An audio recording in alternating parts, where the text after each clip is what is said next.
I've played so many days of OneBlock and Skyblock that I've decided to put some of my best vids together to showcase my journey through the void. If you don't know what OneBlock is, well, it's a block floating out in the distant lands of nothingness. I have to mine through all of its stages to reach the end and beat the game. This time, however, it ended up taking me 50 hours to make the perfect OneBlock island, and it all starts on hour 1. Okay, now as long as I mine through and don't lag, the video should continue. We're good. Now the only objective I have is to get through this tutorial phase. This is like a prerequisite to the first phase, the plane phase, where all I'm getting here is grass, wood, and chests. Or a pig that spawns in and shows me its future bacon. Are you floating? No, you're good. Okay, hello bacon. I'm glad you've joined the party. But since I don't want to get pushed into the void so early on, I decided to extend out the platform. I make myself a crafting table, grab some wood slabs, and make it so I'm not going to get shoved into the void by a pig. I feel like everyone starts off on this little platform with an unsentient... Dude, I thought you were unsentient. Why did you just move? No, that's not good. You go over there and don't push me off. Back to the block. It's starting to tell me things, like the fact that gravity blocks will just kind of fall through. So it gives me a water bucket. I go underneath and put a slab, as it says. Pig, I swear if you do anything devious while I'm gone, I'll turn you into bacon.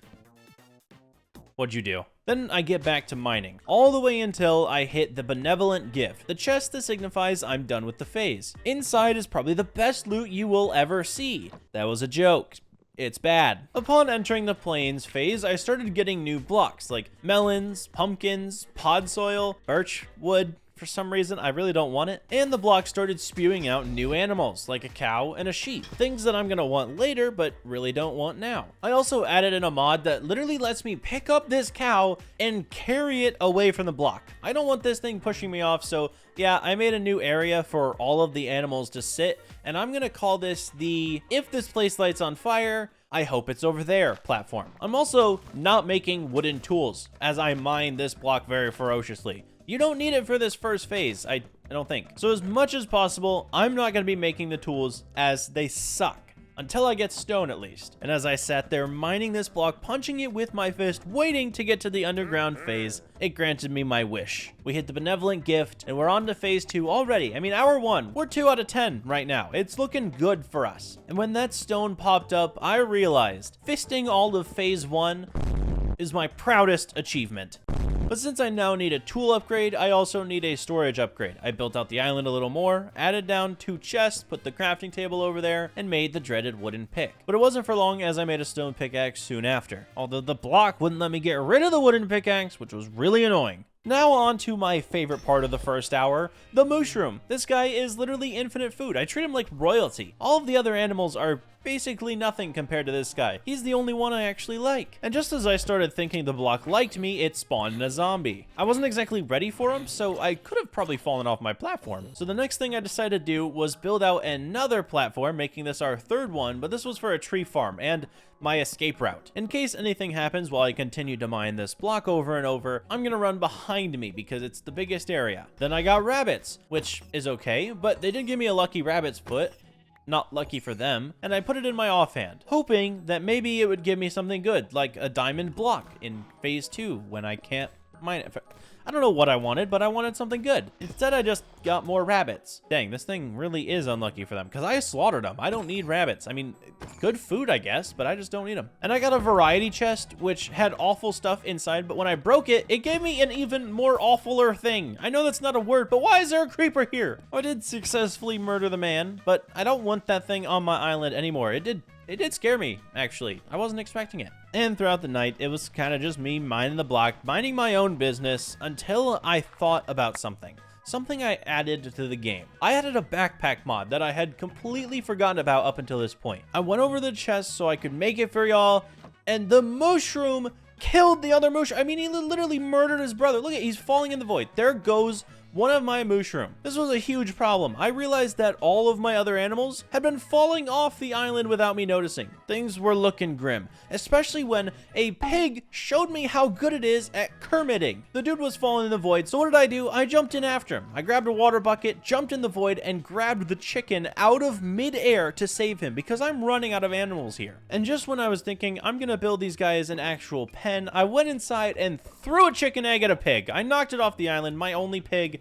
the only one I'm ever gonna get, and it's gone. I've lost so many animals today, but I did eventually make them all a proper pen, and we're down to basically one type of every animal. This conundrum totally made me forget about the backpack thing, and I just went to mining the block throughout the night. Then in the morning, I got back to what was important, making this backpack, putting it on my back, and showing it off. This is basically an extra ender chest of storage, which is amazing, even though I don't really need it because I'm the only one here. And to finish out the hour, I wanted to start planning out how the island is going to look. The eventual end of the video, what will it look like? I started making a circular platform like all people should when making an island. Circles are better. And using birchwood to frame out staircases. Yes, you heard me right.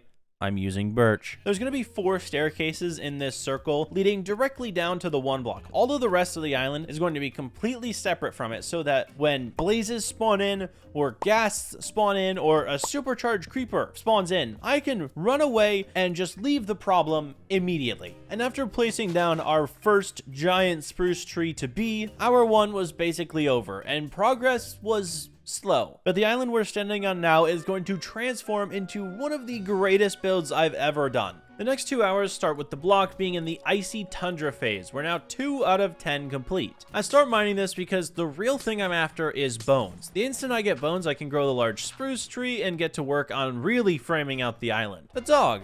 I don't need you, but I'll keep you, I guess. In the pen you go. Enjoy. And it didn't take long for my wish to come true. A little mining later, and a stray spawned in giving me some bones. But I wasn't satisfied with the overall look of the tree farm, so I decided to extend it out, add a row of oak tree saplings, and then have the spruce tree grow. This is our first big boy on the island, and I cannot wait for more. I literally love spruce. You know it so well. But it's still birch's time to shine. By nightfall, I had to get back to making all these staircases. What I really want is for the birch wood to make like a window where I can see leaves and greenery down here. And then when I get up there, there'll be like farms. I don't really know what I'm going for actually. During the process of this, I was just trying to incorporate birch wood. Although later on it does turn out to be one of the cooler things I've done. But we also do finally start making use of the spruce wood. I barely start placing it down at the tops of the steps and outlining some of the lower birch area with it. Then I use some of the very slim amount of iron that I have to make shears and grab some leaves. I placed it down on the left and right side of the only finished staircase and realized you can see through them so well, it's really obnoxious, which means I'm going to need a lot of leaves and probably a lot of shears. But the little pockets on the left and right of the stairs is basically where I'm going to make a small little garden. So I started placing in some dirt and realized this will never be grass unless I place dirt around the block that is currently a grass block and hope that it spreads. When it did, I made a line all the way to the actual dirt that needs grass and went back to farming trees. It wasn't a lot of farming, but I did get a little bit more birch wood to use. I framed out one of the top gardens that I'm actually going to be using later on and gave you a decent final look of how the birch is going to be. So no, there won't be too much on the island, which means I'm saving your eyesight. I also started really struggling on the bottom layers because the dirt on top is making it really ugly to look at. I tried adding in more leaves, trapdoors, and stairs to cover the dirt. Nothing was really working in my mind, and I realized the garden underneath isn't going to be a solid idea. So instead of worrying about it, I opted for making the top area, which is going to be completely out of spruce. It's going to be like a spruce highway on top. That's how lovely spruce is to me. We're making a highway out of it. We're framing out the giant circle with spruce logs in the middle, stairs on either side, and one plank, because I don't want this. I mean, I want it to be long. I don't want to stair on the end. That'd be weird. But this is going to go around the entire island, or what island we currently have, and this will be like my walking path, I guess. After serious work on the undergarden, I finally got it to work. It doesn't actually look that bad now. The spruce is incorporated. We've added in a pillar in the middle. The leaves look amazing, and there is no top dirt showing anymore. We won't really get a garden feel out of it, but if I place flowers on it, it should be okay. And by the end of hour 3, I finally decided to tear down the tree farm. We're getting pretty close to being able to make staircases on all 4 sides, and the tree farm's gonna have to be raised up anyway. Hour 4, I replanted those trees in the small birch gardens above us. They're about the only place they can grow right now, and I still need birch wood. I also then took a few trap doors and started decorating the edges a little bit more. I really like the slab trap door on the top of the birch, as well as the oak trap door framing out the corners. And then I realized for the last few hours, I've kind of been neglecting the one block. We're in the tundra phase, we may as well get to the ocean location. I know it's there, and I really don't want to go to it, but as long as I get there, we're good. Of course, throughout, I'm still placing leaves, trying to add as much staircases as possible, really just slowly furthering out the island in the very few free time minutes I have. But halfway through, I finally got to experience my first monster party. I instantly turned around and started blocking off the staircase, which I'm glad I did because strays spawned in, which just instantly shoot me, and since I have no armor, I'm basically dead. The zombies were really easy to deal with as they just grouped up at one of the staircases and weren't really good at attacking or jumping or sprinting. They have no speed to them at all. The strays, however, were a little bit more troubling. I couldn't actually hit them through the leaves, so I had to mine the layer and risk getting shot to kill them. Once I passed the first monster party, I placed back down all of the oak planks that had been taken from me by the block and continued mining. All throughout the night, mining.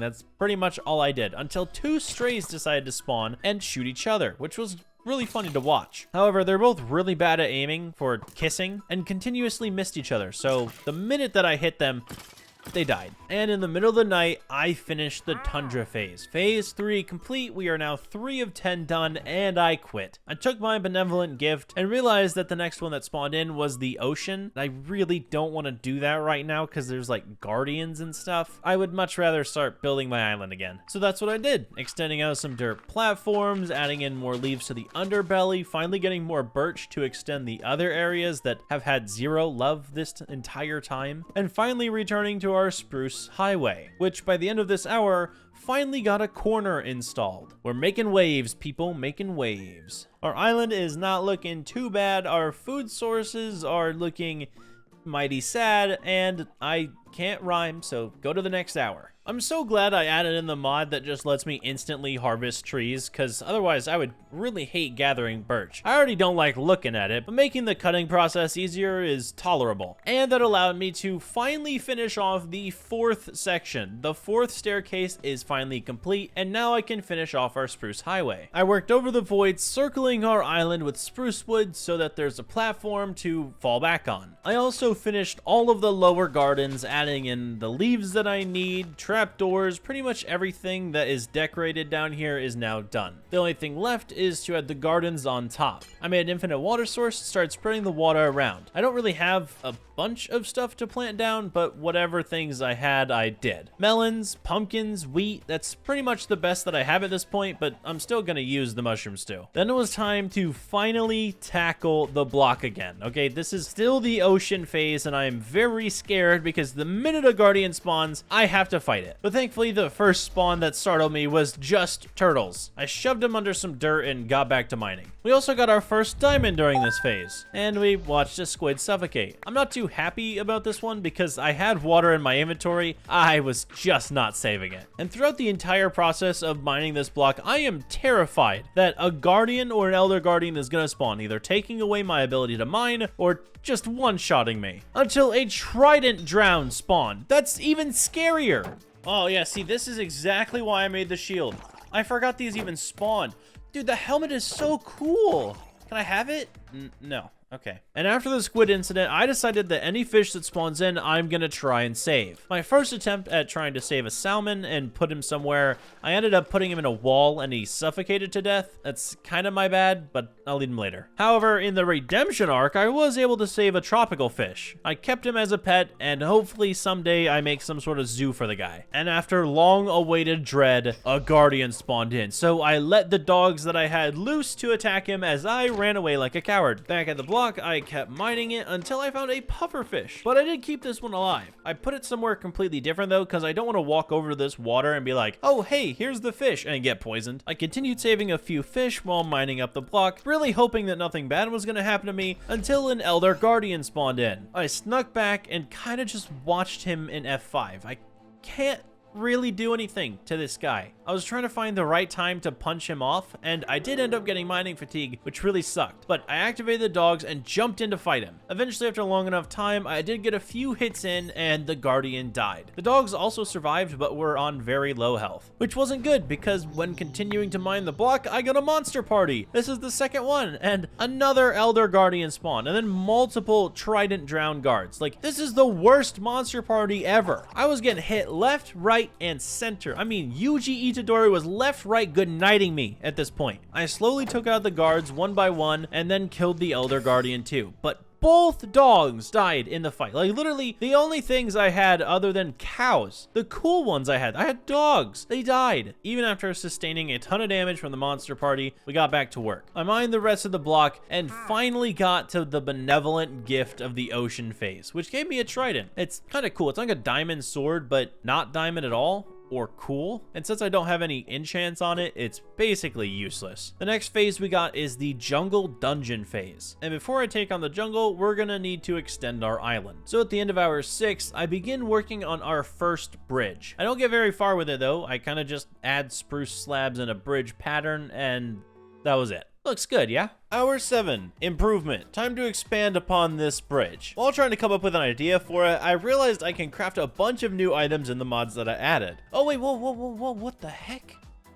What is this stuff? One of which being an upgraded fence. I also crafted out some campfires to use for the main design because I really like how campfires work with spruce. Then when I tried to come up with a railing system, I tested a bunch of different ways to do fences or trapdoors or even slabs on the sides of the bridge until I came up with this monstrosity. Sure, it looks interesting, but at the same time, it's pretty functional, and I probably won't 90% of the 85. I won't fall off, I promise. 99% of the time. I also decided this hour is a good hour to start a mob spawner. I began by making an island for it and building up the middle pillar. Every single time I forgot how high it's supposed to go. I feel like it's 20 blocks, but I always settle around 18 or something because I don't want to kill the mobs. And this is a very simple build. Almost every single video I do, I have this, well, at least the ones that are challenging videos, and this is always made, so you know how it goes. I really only had time for one layer and really enough wood for one layer, so that's what we have to deal with. But once the entire build was complete and I was sitting on top of it, I decided to risk the life of the video by jumping off and water clutching. Now, do I risk the world by just jumping off?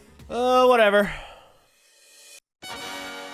Unfortunately, I forgot about torches, and there were a few mobs spawning underneath the mob spawner. I took care of those quickly, fixed up the hole in the mob spawner, and let it do its thing. While it was working, I farmed up some trees, grabbed some animal stuff, and grabbed the very few amount of crops we have. Also, one of the grass trails was finally finished, so a little part of the garden section is actually complete. Then I went back to test the mob spawner, and it is giving me so much XP. I forget how good these are when I'm playing like OneBlock or Skyblock or literally in the middle of the ocean, because nothing else can spawn. Like, the mobs can only go up there and just fall down correctly into this hole. So I was able to farm up a ton of bones for bone meal, which is instant growth on wood, which means we won't have to suffer for how long it took to build the platforms we're standing on anymore. And yes, I finally had enough string to make a bed and sleep. And before the hour was set to end, I got a carrot and farmed it into multiple because this is now a really good source of food. The mushroom stew was great, but it's nice to have carrots for when I get gold. Hour 8, not a lot was accomplished, except the main focus was to expand the island. By doing so, I'm going to be adding in 3 more bridges, the exact same bridge you've already seen. I start out by making the bridge.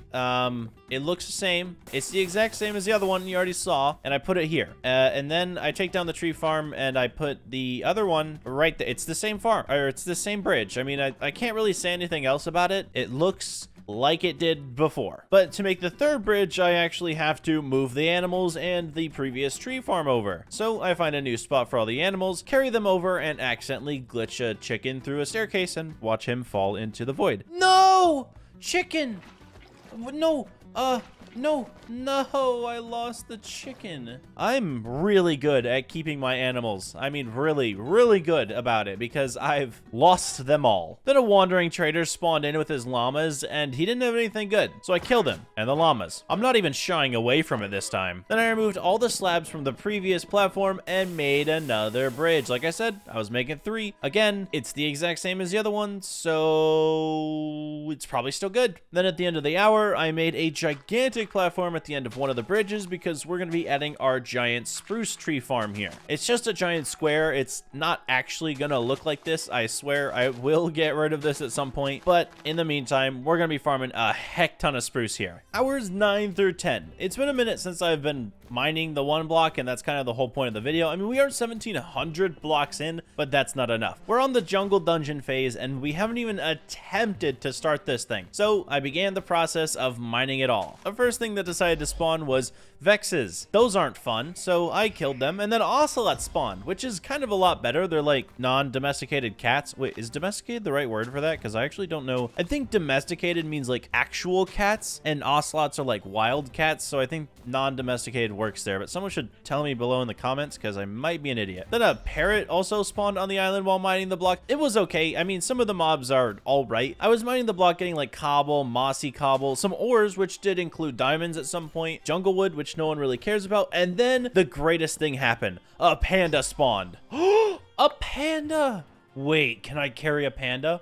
Oh my word, I don't know how I'm carrying this guy, but I actually am. I could literally carry a panda. I went over to my little farm and deposited the panda, and that's when I realized that all of the chickens are dead. The ocelots had eaten them. In that moment, I raged. I killed the ocelots out of pure anger, and the turtles followed. With 6 chicken eggs left in my hand, I tried to get one back, and it failed. I now only have 1 mushroom, 1 cow, and a panda. I am really, really bad about keeping animals this video, and I'm kind of fed up with them after what the ocelots did, to be honest, so I don't care. Also, a ton of mobs spawned over at my tree farm, which has grown, by the way, but I forgot to put torches down, so it was kind of a real big mess over there. Back to mining the one block, I got a strider spawn egg, which isn't super helpful to me, and then I got a horse and decided I would keep it as a pet. I don't know if I name this guy right away. I think I do eventually, but right now he's kind of just horse. So hopefully he doesn't die alongside all of the other past animals I've killed. I also expanded my bamboo farm in preparation for making an automatic one later, because I can use that for stick trades if I ever get bored of spruce. Then another monster party began. This time a jungle one, which was full of Vexes. Way too many. They were just flying around in the air, but I did manage to kill them. Then I took out the witches and spiders to beat the monster party. I thought it would be a lot harder than that, but the Vexes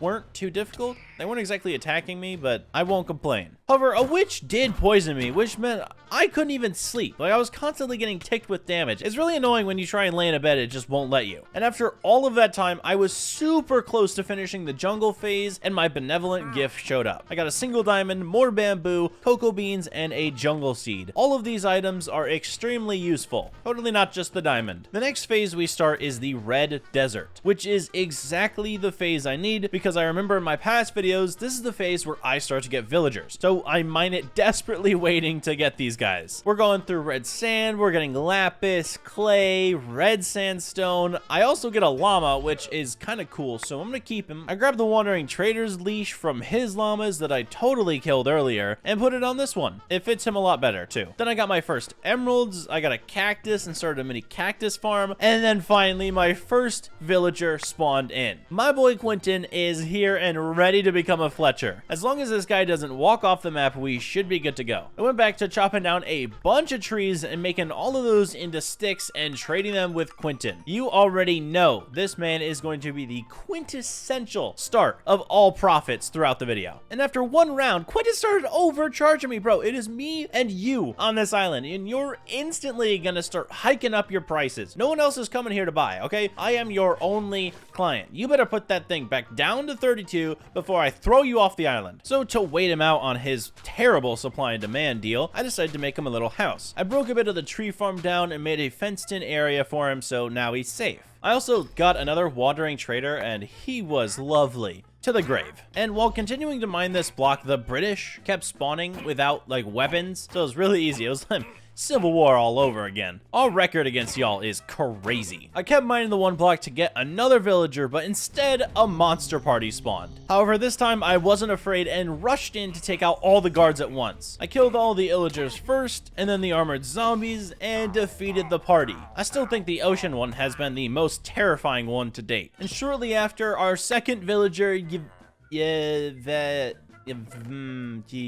Y spawned in. You have a very interesting name, my friend, but that's not your name I care about. It's your profits. Go make me money. I put the second villager in the same fenced area and made him a toolsmith. I cycled his trades until I got an axe/shovel trade, just to make sure that when he is maxed out, I'll be getting diamond axes for all of my tree chopping needs. Throughout the process of upgrading Y, they also gave me some diamond hoes, which is pretty awful and really gloomed my day out because I wasn't sure if I was going to actually get an axe. But I made the decision to use up all of my iron to get them to the next stage, and there was an enchanted axe by the end of it. Although Quentin was not lowering his prices, so I really had to pay for this axe. But after unlocking diamond, all of this process should go a lot smoother for next time. Hour 11, and I'm already sick of the bridges. They have been there for not 20 minutes, which is a total lie, and I'm already sick of looking at this thing. I don't know why. I thought I would do bridges branching out to other islands, but instead I want to make my island even more circular. So I began tearing down one of my bridges in favor of the size of the circle. Yep, I bridged over the void yet again just to extend the island. Then I started filling it in, and throughout the time I made sure that the villagers were breeding and that I was getting constant trades. I also began making staircases that lead into the void, which is probably a terrible idea. So instead of doing that, I actually built a floor down here. Yeah, basically what I'm planning on doing is making biomes on top and living quarters below. So one for villagers, farm animals, the actual farm itself, and my chest area. That'll all be underground because I want it out of sight, out of mind. The only thing I want above ground are biomes and the block. And while I was filling it all in,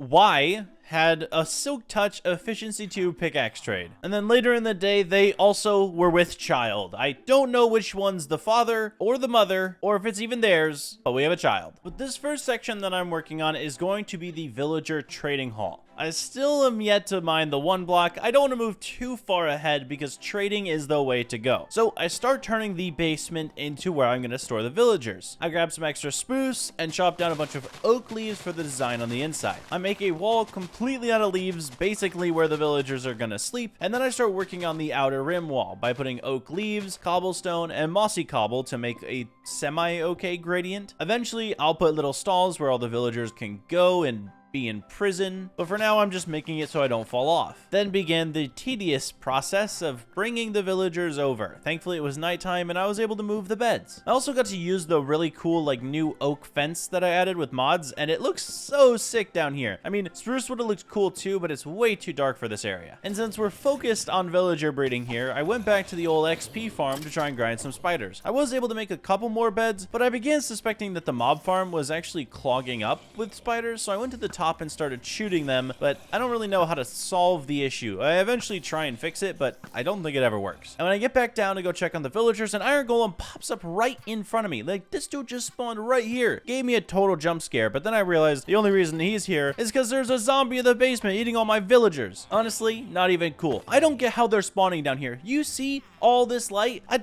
I just started spamming torches. By the morning of hour 14, another villager had grown up, which means I could begin getting armor. I'm still wearing a very broken iron helmet I got from the mobs, and I need stuff. So I traded for way too many helmets and way too many boots just to try and upgrade this guy all the way up to diamond gear. By the time I got there, he had Prot 3 diamond leggings, which is great because I had enough and I was able to get my first piece of diamond armor. We look sick now. I also went back to the mob farm because I need to grind more strength. The more beds that I place means the more villagers I can get. The more villagers that I get, the more profits I can make. The more profits I can make, the more stuff I can wear on my body. But it turns out, I don't know how spiders work because I think they were clogging up like the top of the mob spawner. So I went up there to check and shoot them all, but it didn't really help much. And then I tried to put glass up here and trapdoors, and eventually it's a whole mess just trying to fix the spider issue, all for it not to work. And when I got down to clear out my mod spawner, there was like a mutant creeper in there. I do not remember adding this mod. This thing was tanky. I mean, if this actually spawned on my island, we're done for. Like, actually, the video ends. And by hour 15, I had enough of the villagers and decided we need to go to the Nether, which meant mining the OneBlock even more. Sure, sitting here mining the block is the entire point of the video, but it's not the center point that I want to be focusing on. Although the silk touch on the pickaxe is actually quite helpful because I can save all of the ores until I get fortune, which means I won't be missing out on any diamonds here on out. Then I got a new villager called Usman, and I brought him to the villager pen, but I I mean, he's not one of the OGs. It's cool that his name is Usman, but what is with these names? Then I finally traded my way all the way up to full diamond armor. The enchants are there. Yeah, that's about it. They're not great, but it's diamond armor, and I'm glad I have it. Then I realized that the trapdoors on top literally hinder the farm by letting light through, so the entire spider fixing problem was the worst thing I could have done. And then we went back to mining the one block again. I really just need to get to the nether phase because that is our next step in progression. If these pillagers, husks, and vindicators would stop spawning, although I did get an assist from an iron golem, he came in here and just whopped a man. And before long, we were at the benevolent gift, which I don't care about. Get me to the next phase. We're now in the nether phase, and the first mob that comes through is going to burn down my entire island. The next couple of hours were big. I was aiming to get through the entire nether phase alongside working with the villagers to get some amazing trades. To start that process, I started re-rolling librarian villagers for either mending or unbreaking, and a bookshelf trade. I really need that for an enchant table. Soon enough, I got mending and locked it in. 9 emeralds for a mending book and 9 emeralds for a bookshelf. That's perfect. Now that we have mending, we're going back to the block to mine through the entire nether phase. This is like the worst phase of the block, so I have to get through it fast. While beginning to mine the block, the first things that started spawning in were piglins, and those weren't really an issue. I also was getting some ancient Deborah, which is cool because I can add it to my diamond armor eventually. However, the nether isn't only filled with piglins. It also has hoglins. Whoa! Oh, wasn't ready. Iron Golem, you're my friend. Come here. Come on, help me out. Yeah. Take him on. Yeah. Free food. Kill him. Nice. Good job, buddy. Thank you so much for that help. To be honest, I was dead without him. And you'd think those were the worst. No, because blazes still spawn in and start burning down my world. My entire island is made of wood, and a blaze spawned in and lit it on fire. Once I thought I put out the fire, I made sure to check by going under the base, but then I came up with a brilliant idea to keep the blazes in a cage. I built a block above the one block and then added water inside with trapdoors, so if a blaze spawns, it'll take water damage and be easier to contain the fire. And while mining, a strider spawned in, so of course I let him into the base. My boy is one shaky ball sack, and he can stay here for now. A ghast also spawned in, but I hit the fireball back and it was kind of easier than expected. This kept happening. Things would spawn in and I would scream because my world could burn down at any moment. But this block isn't terrible. I'm getting obsidian so I could venture to the nether and ancient debris for my gear later on. And then a monster party spawned in. The piglins I weren't too worried about because I have an iron golem, but when there were blazes and ghasts attacking, everything went to hell. I was eventually able to take out the ghast even though he lit my horse on fire. Then I bowed the blaze down and the iron golem took care of the piglins. This probably wasn't even the scariest monster party yet. The ocean one was terrifying. And soon after, I'd gotten my benevolent gift. Even though I'm getting 3 ancient debris and I should be happy, I realized that the phase is over and I used obsidian to make an enchant table. I don't know if I have enough obsidian to make another portal. So I looked in the chest for obsidian and I didn't have enough. Thankfully, I was able to find some lava buckets and make our first nether portal. I went inside to check out the landscape, and of course we're in a soul sand valley, which is kind of terrible, but at the same time, there's gravel everywhere, so we can duplicate dirt at any time. Now back to the villagers. Those guys have been living the high life in this cage for way too long. Time to make them some more permanent homes. I used stripped oak and trapdoors to lay out little areas for the villagers to stay. Then I went through the process of putting them in the hole and grabbing their workbench. Now getting emeralds is going to be a much easier process. And to end out my time, I decided to enchant all of my gear. We got a really good diamond axe, a pretty good diamond pickaxe, decent helmet, and really good boots. But my chestplate and leggings were not having it. I had to re-roll these guys until I got some decent stuff, meaning we have all Prot 3 gear. It doesn't have unbreaking and it doesn't have mending. It's not Prot 4, but it's a very good starter set. I also worked up enough iron to get an anvil so I could combine my pickaxe for an efficiency 4, unbreaking 3 silk touch pick. Now whenever I mine the one block, I can keep all the ores for fortune later. Hour 18. What a time to be alive. A time to hover over the void while making a brand new section of the island. Yeah, that's right. We're gonna make another symmetrical section just like we did with the village area, but on the other side. The scary part is though, I'm over the void. Like I'm literally hovering over the void while doing this, and my keyboard shift key is kind of broken because I raged in Fortnite. So at any moment it could just give out and I could fall to my death. But once I had the outline done and I was able to fill it in, we had to work on the bottom bottom section, even worse. The staircases themselves freak me out because I have to like go into the void to do it. It's terrifying, to be honest. And while I was doing all of that, the villagers were breeding like crazy. So I got all the ones that were already not the jobless ones. I got the other ones out of there and put them in their new forever homes. I hope they like the view. Now it's time to hover over the void V2. All I have to do is make the very bottom and hope that my shift key doesn't give out, ending the video. I really should get a new keyboard because it stresses me out. At one point, I even made a water curtain around where I was trying to build because I was just so scared of falling in the void. And it worked out because I did this on the other builds like later in the future. I'm future speaking right now, but in the future, I do the same thing and it works out great. I don't ever actually fall in the void because otherwise this video wouldn't have gotten released, but I'm sure you knew that already. After the new bottom section was complete, we got back to villager trading for the rest of the hour because I need more emeralds. To start hour 19, I had just got off of a Fortnite game and kind of wanted to rant about it. I just got 20% in Fortnite, in Elite. I played a game.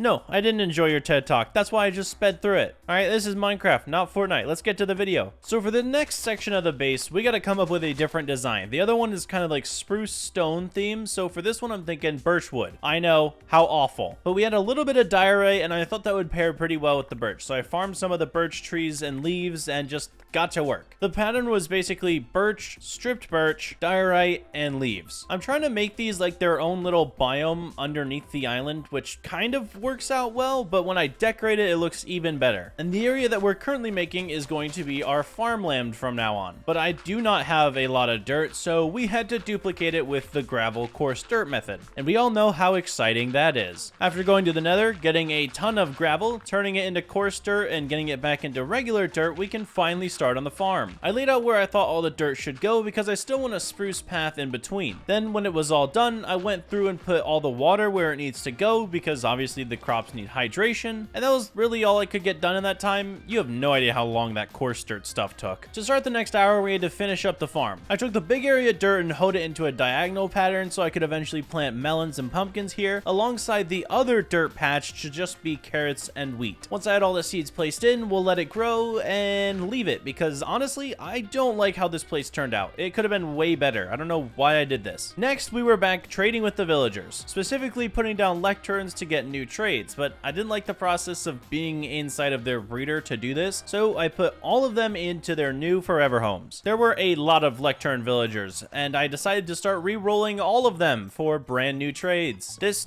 took a really long time, but now I have a looting 3 guy, a prop 4 guy, sharpness 5, feather falling 4, and unbreaking 3. Some of the best trades in the game. Then I took those books and combined it with my diamond axe, creating an unbreaking 3, efficiency 4, fortune 3, mending, and sharpness 5 axe. Then I made prop 4, unbreaking 3, feather falling 4 boots, prop 4, respiration 3, and unbreaking 3 helmet. The villager hall is pretty much now complete. Hour 22, we're starting back off with the OneBlock. Okay, it's time to mine through the idle phase. This is literally the only good phase in the entire block. This thing just gives you like honey and diamonds and emeralds and quartz. That's all it does. It's not even scary. Like one time it spawned bees. Like how scary are bees? Really? Because they're not. That was about the only mob I had to fight were just bees. I mean, even the monster party of this block was absolutely nothing to me. It was just bees. Bees everywhere. And they're kind of cute. Even their red eyes. They're kind of cute. But since I was so hyped about this block and we got a brand new pickaxe, I mined through this phase so freaking quickly. Like nothing happened to stop me either. So I just mined through it till we hit the benevolent gift, which turned out to be like a saddle and cake. But the saddle was perfect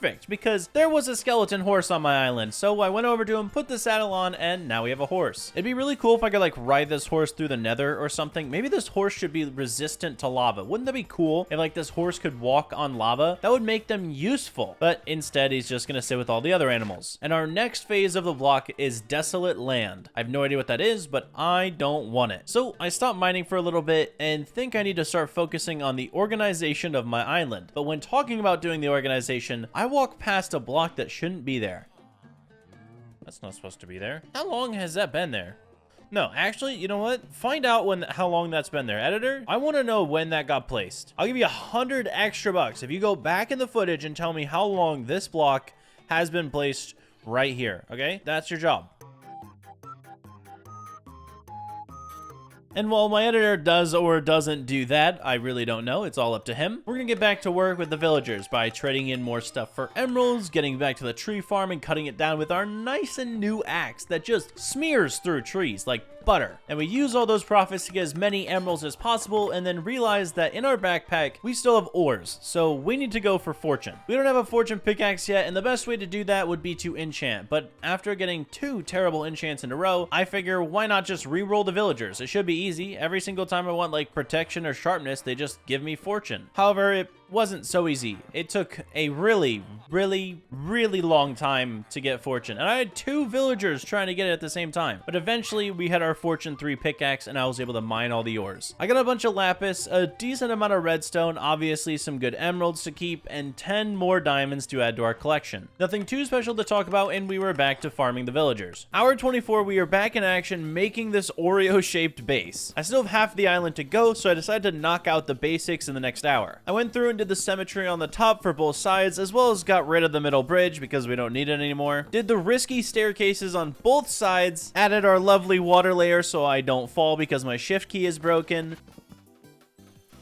I was holding shift and it just let go. Dude, I need a new keyboard. I'm going on Amazon. And finish the floor of each section. Now, they aren't decorated yet, and that's for the future, but we have the basic shape of the island complete. Hour 25 is our decoration arc. We've already built the spruce section and the birch section, so obviously our next choice is to move on to oak. I replaced our giant spruce trees with oak, farmed up their leaves and their wood, and got to work on the first section. Now, with oak, I like the stripped version a ton better, so I decided to outline the walls with stripped oak, stone, and the leaves. That way it's like kind of a mountainous terrain, but every single stripped oak log kind of looks like a tree as well. And I did this for the entire walls of the underneath section of one of our quadrants. And then when that project was done, I moved on to the other section, the warped wood section. I don't have access to like dark oak or anything like that, or at least a ton of it. Plus, it's not really my favorite wood, so the next in succession would be warped. Plus, I think it'd be kind of fun to have blue wood around the island. So I figured out a decent way to farm that up with a bunch of bone meal and what warped area I had on the island. I got as many trees as possible and went underground. Here, I'm also going for the tree concept by doing the regular warped wood with the blue fungus block on top. But for other aspects of the nether, I had to add in netherrack and warped nylium. And when the walls were pretty much made up, I had to do a very few bit of decoration. I added nylium around the ridges to make it look like a hill kind of, as well as put in all the plant-based stuff, like the thing that looks like wheat and the vines. Then I finished off the room with shroom lights, and now I just have to decide what goes in here. Hour 26, we're turning this warped area into a chest room. It only makes sense because all of the other biomes kind of go together, so they have to be useful in a way that isn't chests. Like our oak, that'll be used for animals, and we have the farm with the birch and the villagers with the spruce. I'm the only one who's allowed to take residence in the warped biome. So I went ahead and grabbed all the chests that we had collected from the OneBlock, as well as grabbed more warped wood to help with the design. I want this room to be super unique, as well as use as many of these awful chests this block keeps giving me as possible. I would put the chests in the most random area. Like, it did not matter. It would have to,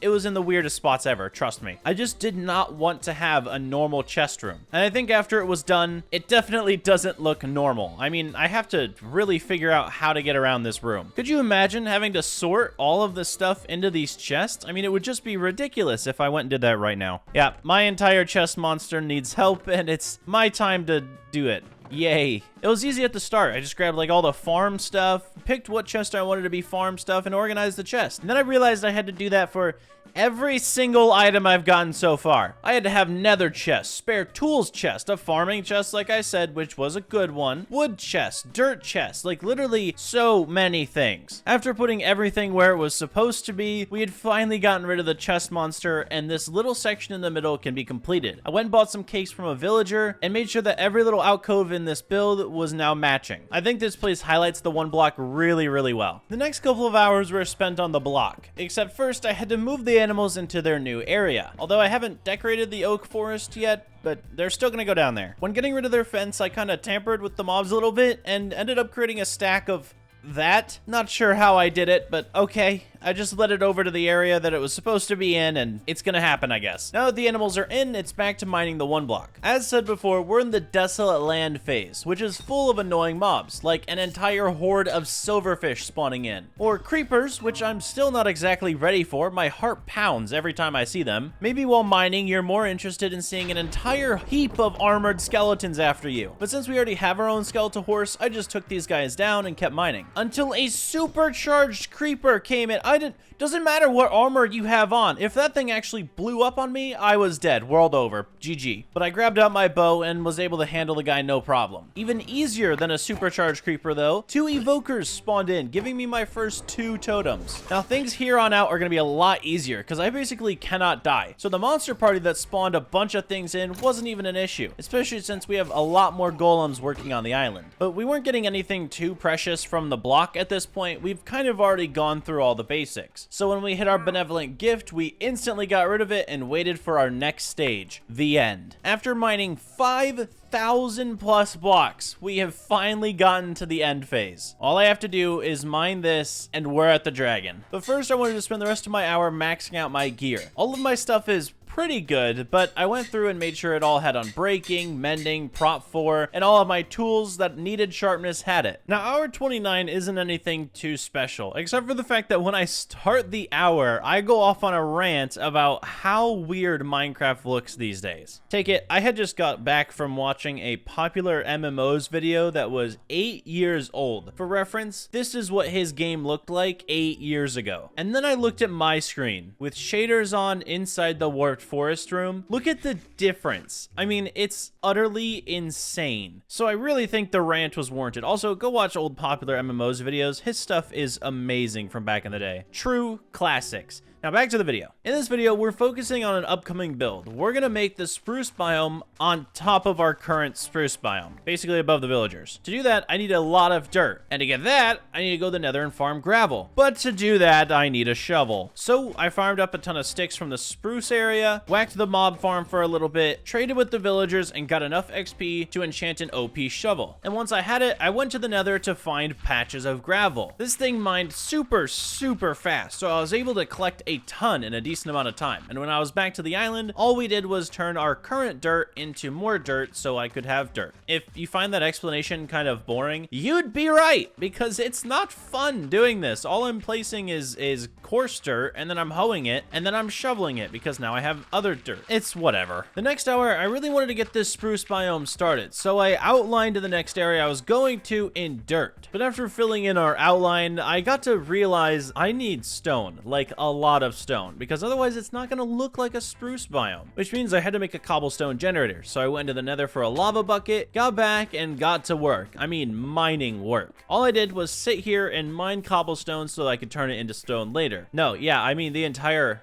hour, because I needed a lot for this biome. A lot. But trust me, it'll be worth it. We get to the build next hour. I hope. I think. I don't remember. Alright, it's finally time we get to work on this spruce biome. We have a ton of cobblestone now, so I decided to smelt some of it up and take some to start doing the outline. I want this spruce area to have a hill inside the middle, as well as a little drop off for a pond. So I dropped off some cobble in the general direction I want it to go, and got to work on filling in where I think the water should be. There's like a little pond on top, and then it flows down into the actual pond below. And I'm only using cobblestone and its slabs and that kind of stuff for decoration right now, because as soon as the stone is smelted, we'll get that added in. But for a pure outline, it's looking pretty good. I went back, grabbed the stone, and started integrating it into the build. That way it looks a little bit more natural. Alongside that, I wanted to add pod soil everywhere because it's obviously the spruce biome, but I don't have soak touch, so I had to re-roll a villager until I got it, put it on my shovel, and now we're good to go. Alongside placing pod soil, I also wanted spruce trees here. And what would a spruce biome be without a giant spruce tree? So I had to manage the pod soil that it outputs so the biome isn't too brown. And to make sure that this place has a kind of use for other people, not me, I live here, but anyway, I built a campfire section with chairs and an actual campfire. It looks alright, and then I tried to add sticks to it, and for some reason, they can actually be placed down. I don't know why this is a feature, but I really like it, because it looked like there's a spit roast in the middle now. And of course, there are still a few things I have to add to the biome, like pumpkins, melons, and bamboo. So I got rid of the current farms that we were using for those, in favor of slowly integrating them into each biome. And at the end of the hour, I decided to make my mob spawner an automatic farm because I really do not need the levels anymore. So I put hoppers down, a chest, and made the entire floor into campfires so everything burns. Now, if we're gonna do more biomes on this island, I have to get back to duplicating dirt, which is such a fun process, I know. So for the entire hour, I went through and just hoed coarse dirt, and then mined it when it was actual dirt. It's not exactly fun, and I didn't do much this hour. I did add mending to my shovel to make it efficiency 4, unbreaking 3, silk touch, and now mending. But after that, I was just back to coarse dirt farming, and eventually there was something really cool that happened during this hour. There were mobs that spawned in the spruce biome. Now, first off, I don't really have any mobs on the island anymore, so I was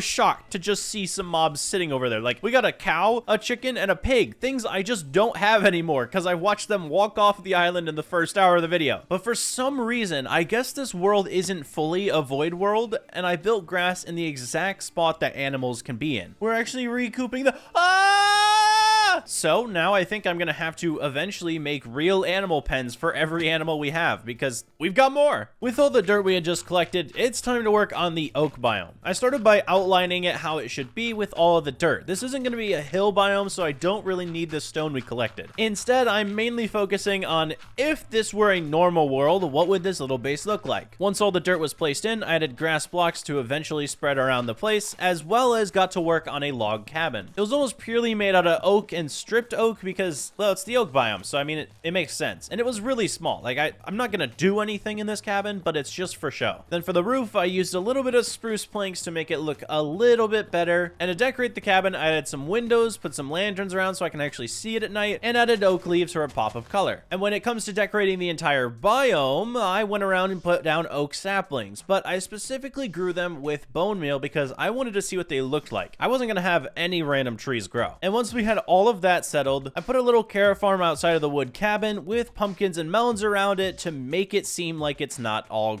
green and brown. And now that the build's done, it actually looks really good, except for the fact it's above the birch section. I built it in the wrong spot. All right, we've been working on the island for quite some time now, so we're back to the block. We're in the end phase, which means we are one step closer to getting to the dragon. All I have to do is mine the entire phase and we're there. Again, we don't really need anything from the block right now. I mean, we're getting end blocks like obsidian, end stone, and purpur, but it's not really needed. Also, the endermites are really annoying. Look how many spawn in and they just chase after me. It's so, oh man, I hate endermites. And really the phase was just kind of used to fill all of my chests because of how much stuff I keep getting. Alongside that, shulkers would spawn in and then go hide underneath my base. Like, I had to put water down and risk my life to go get them. They're just really annoying. Now that I think about it, the entire end phase is used to ward me off of mining the one block. But we gotta get to this dragon. So we got through the monster party pretty easy. The only thing that spawned in were endermen, which I just didn't look at, endermites, which chased me around, and shulkers that disappeared every single time I tried to kill them. The only downside to mining through this entire phase right now is the jump scare when I'm done.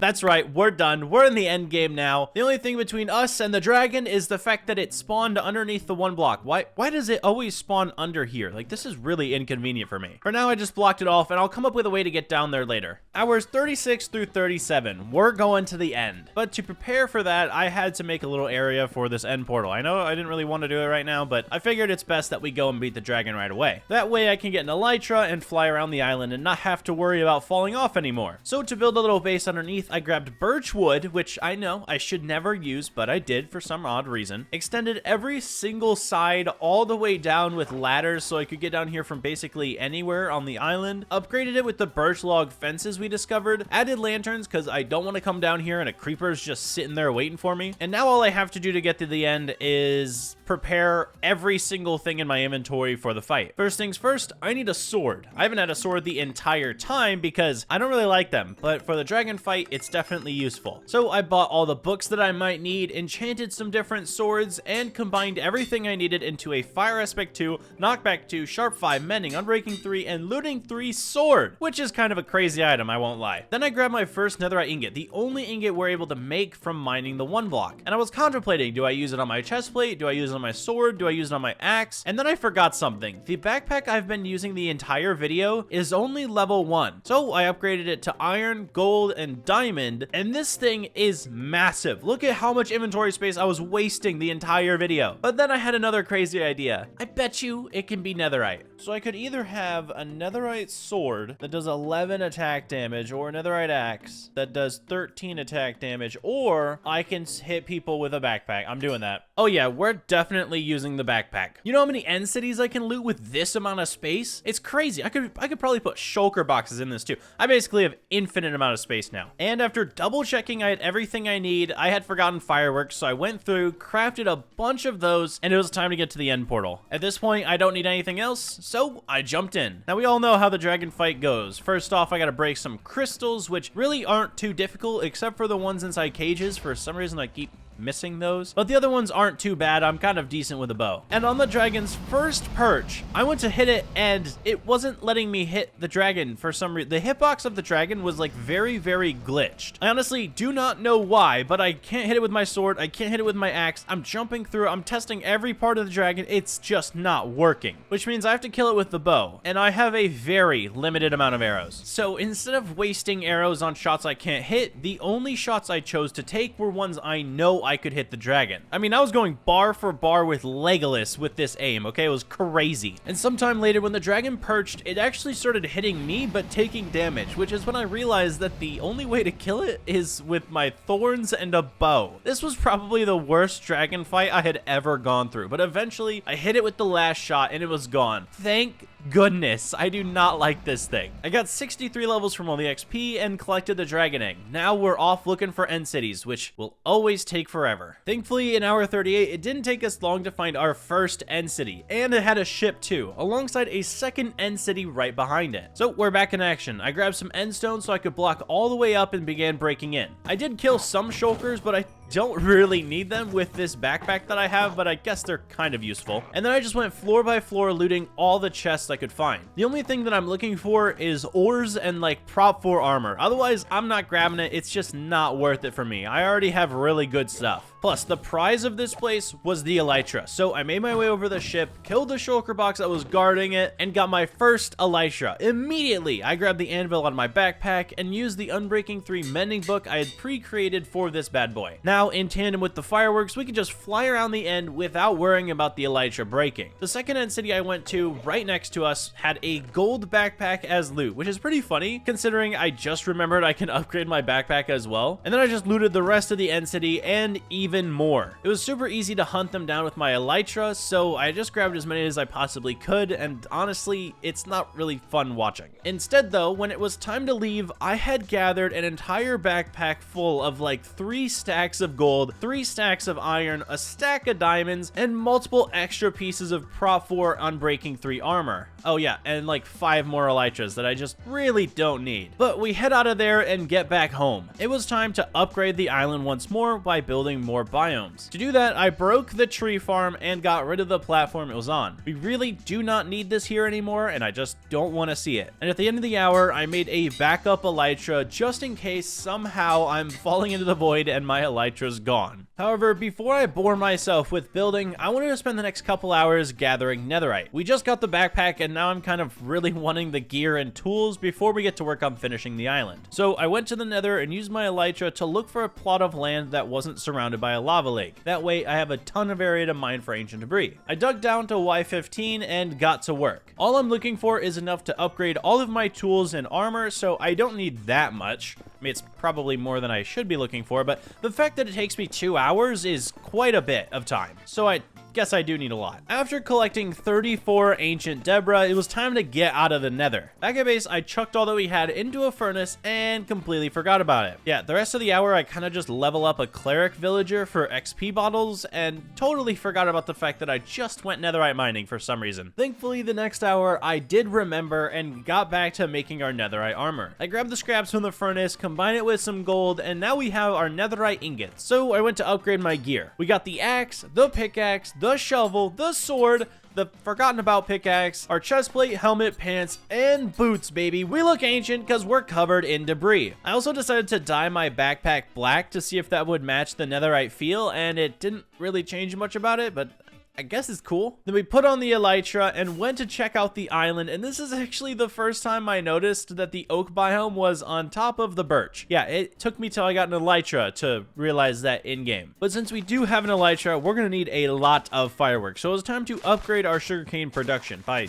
a tiny margin. Basically, the 4 little farms that we have in the middle next to the one block are going to be used for 2 things. 2 of them are going to be turned into mini sugarcane farms, while the other 2 are hot springs for the fish that we've neglected the entire video. I started by planning out the small sugarcane section, and this is basically what it's going to look like, but more heavily decorated later. Then I went to the hot springs. I used slabs and stairs, both of stone and cobblestone, to make it look like it's not just one boring thing, and outlined a very small little pool that I think a hot spring would look like. I've never actually been to one, but I'm assuming this is kind of the gist. I also went ahead and put campfires underneath the stones so that it looks like there's actual steam. This is probably like the best idea I ever had because I'm never good at this kind of stuff. And then I also decorated them with coral fans, lily pads, and kelp, just to give it a more lived-in feel, / the fish need food. And with the fish inside, it is complete. It actually looks okay, and the fish seem to like it, I hope. And then I went to decorating the spruce area by just adding some flowers and basically bone mealing the ground. Nothing too special, but now I can have a small sugarcane farm for the very few amount of fireworks we're actually going to need. And for the rest of my time, all I did was chop down trees. We have a giant open area now because I haven't finished the biome build, so I got to work on chopping down more trees for more villager trades, for more emeralds, because maybe I get a beacon, you know? Maybe I want a full-on emerald beacon, and this would be the way to do it. By the end of the hour, I had over a stack and a half of emerald blocks. That's kind of a lot. Now back to the base. It's time we build the birch biome. And if you've ever looked at a birch biome, they are extremely boring. So I started out with the dirt outline on the bottom. I have no idea what I'm doing because I don't know how to design a birch biome that doesn't just look flat and plain. But I made 2 hills on the left and right side and just kind of hoped that it would make it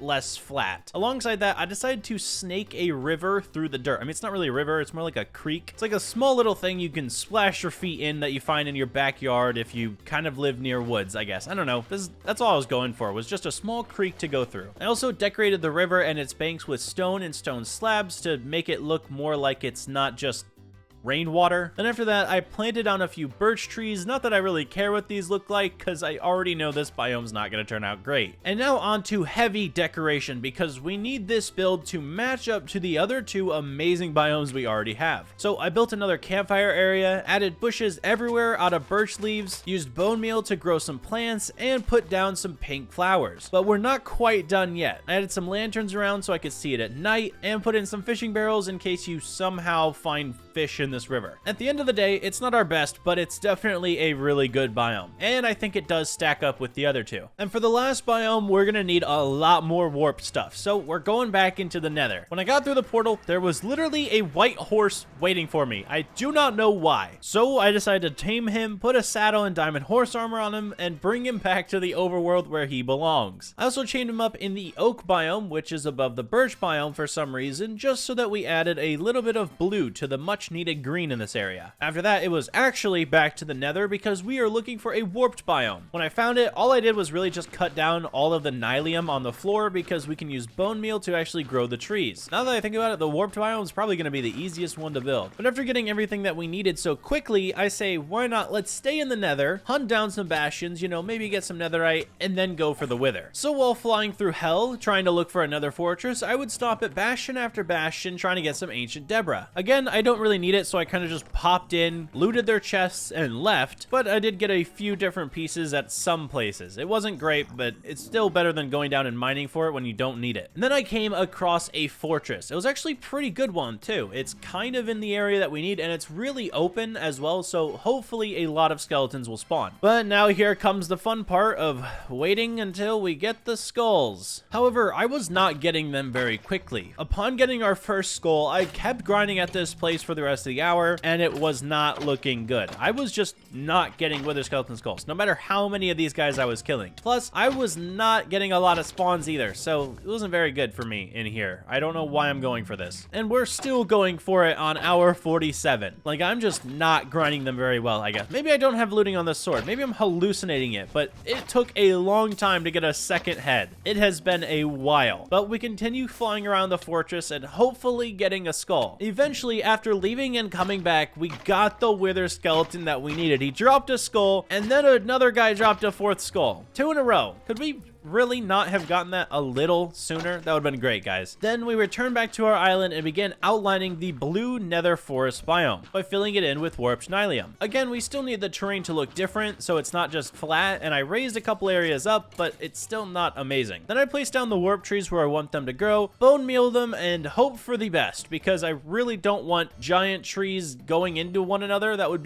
That'd be horrible. Then I placed down warp blocks as like our leaf variant because we don't really have leaves that are blue, so I'm hoping these look like bushes, as well as putting around twisting vines and some plant decoration. But I realized the biome was a little bit too blue and I wasn't liking it that much, so I grabbed some red nether warp blocks and added that in for some reason, but I think it made it look more nether vibe-like, as well as adding some magma to mimic lava because the entire base is built out of wood, so I really don't want it burning down. And now the biome's complete, alongside all of the other ones, making the island basically done. I think it's pretty cool, to be honest, but if we look at the bottom, it looks like an Oreo. Yep, we definitely built an Oreo for a base. There's one blemish still on the island, the mob farm. So it was time we took it down. I really don't need it anymore. I don't need the XP and I don't need the drops. Plus, it was really good while it lasted, but it is an eyesore now. So I started by breaking part of the roof and then realizing I have a decent amount of TNT. So I filled the spawning platforms with TNT and lit it all off. There were still quite a few blocks left, but it was a lot better than doing it by hand. After getting rid of the finishing touches, the island was basically complete. I decided to do a flyby and noticed that I had left some blocks missing on the island. I don't know why I did that, so I just dive bombed into them with the correct block and finished up the island finally. I also wanted to name the horse that we had found in the nether, so I named him Friday. If you understand the punchline before the joke, then I like you. And since we got enough wither skeleton skulls, we do have to fight the wither at some point, so I went to make a bow. But I'm not using villagers to do the entire process this time. Instead, I just wanted to enchant one and combine it. So I enchanted 2 bows, one with power 4, punch 2 and unbreaking, and the other with power 4 and flame, and got a pretty decent bow. Then I went to the end and summoned the wither. He instantly started to run away from me, which makes sense because I'm just built different. But my bow, however, was not built different. My arrows kept bouncing off the man. I don't even know why this is a thing. I think the end dimension is like glitched here because the dragon was really hard to kill and the wither for some reason just decided to not take any damage. It was a very chaotic fight because the wither would run away from me and then I would have to chase after him with pearls and then he'd go down below the island and then I'd have to pearl back up after trying to hit him. It was such a bad idea to be in the end for this fight. I don't know why, but it was awful. Once I killed it, I got the nether star and went back to the island. I made a beacon and placed it down on top of the OneBlock, but I don't really need it, so I broke it and just got rid of it. I don't need it. I mean, yeah, it's cool. I have a beacon, but where am I gonna put this thing? This is not useful for me. The final hour in OneBlock. We have been here for 50 hours almost, and all we have to do left is make the animals an underground section. Honestly, I wasn't gonna do this because we had very few animals, but after some of them spawned in on the spruce biome, I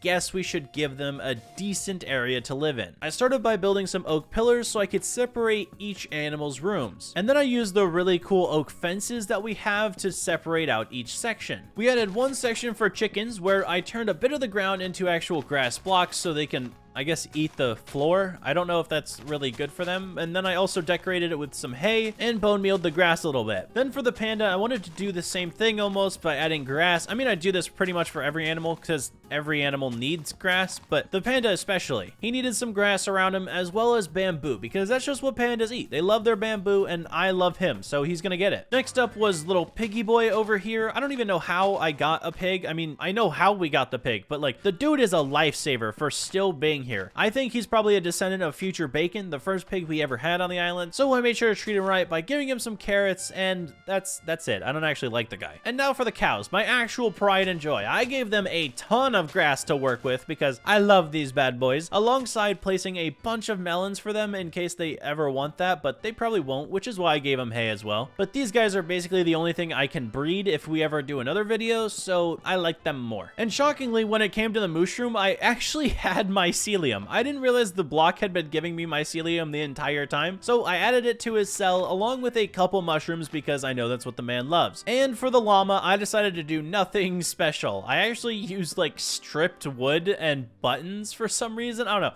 I just didn't think this man wanted. I mean, he wants the desert, right? I probably should have done a desert theme, but I definitely did not do a desert theme. But every single animal now has their own pen if they would stay in it. Mr. Mushroom, get back in your pen. What are you doing over here? And how did the mushroom escape again? I turned around for 1 second and this mushroom is now in the pig's pen. Dude, I made you your own area with mycelium. This is like supposed to be your favorite block. Just stay over there. But now that we have every animal in their own separate pen that actually looks really fitting for each animal, there are only a few more things to do on the island. One being gather up all of the wood that we had left over and trade with the villagers one last time. These guys have been the entirety of this video. I mean, like, they carried me throughout the video, and honestly, I couldn't have done it without them, so I gave them more sticks, chipping them off for the emerald trade. And to end off the video, I decided to mine the OneBlock. Even though I don't actually need a single thing from it, I decided to go back and mine it a little bit while the sun was setting. After beating the game and creating the perfect OneBlock base, I decided to try Skyblock, a mode similar to OneBlock,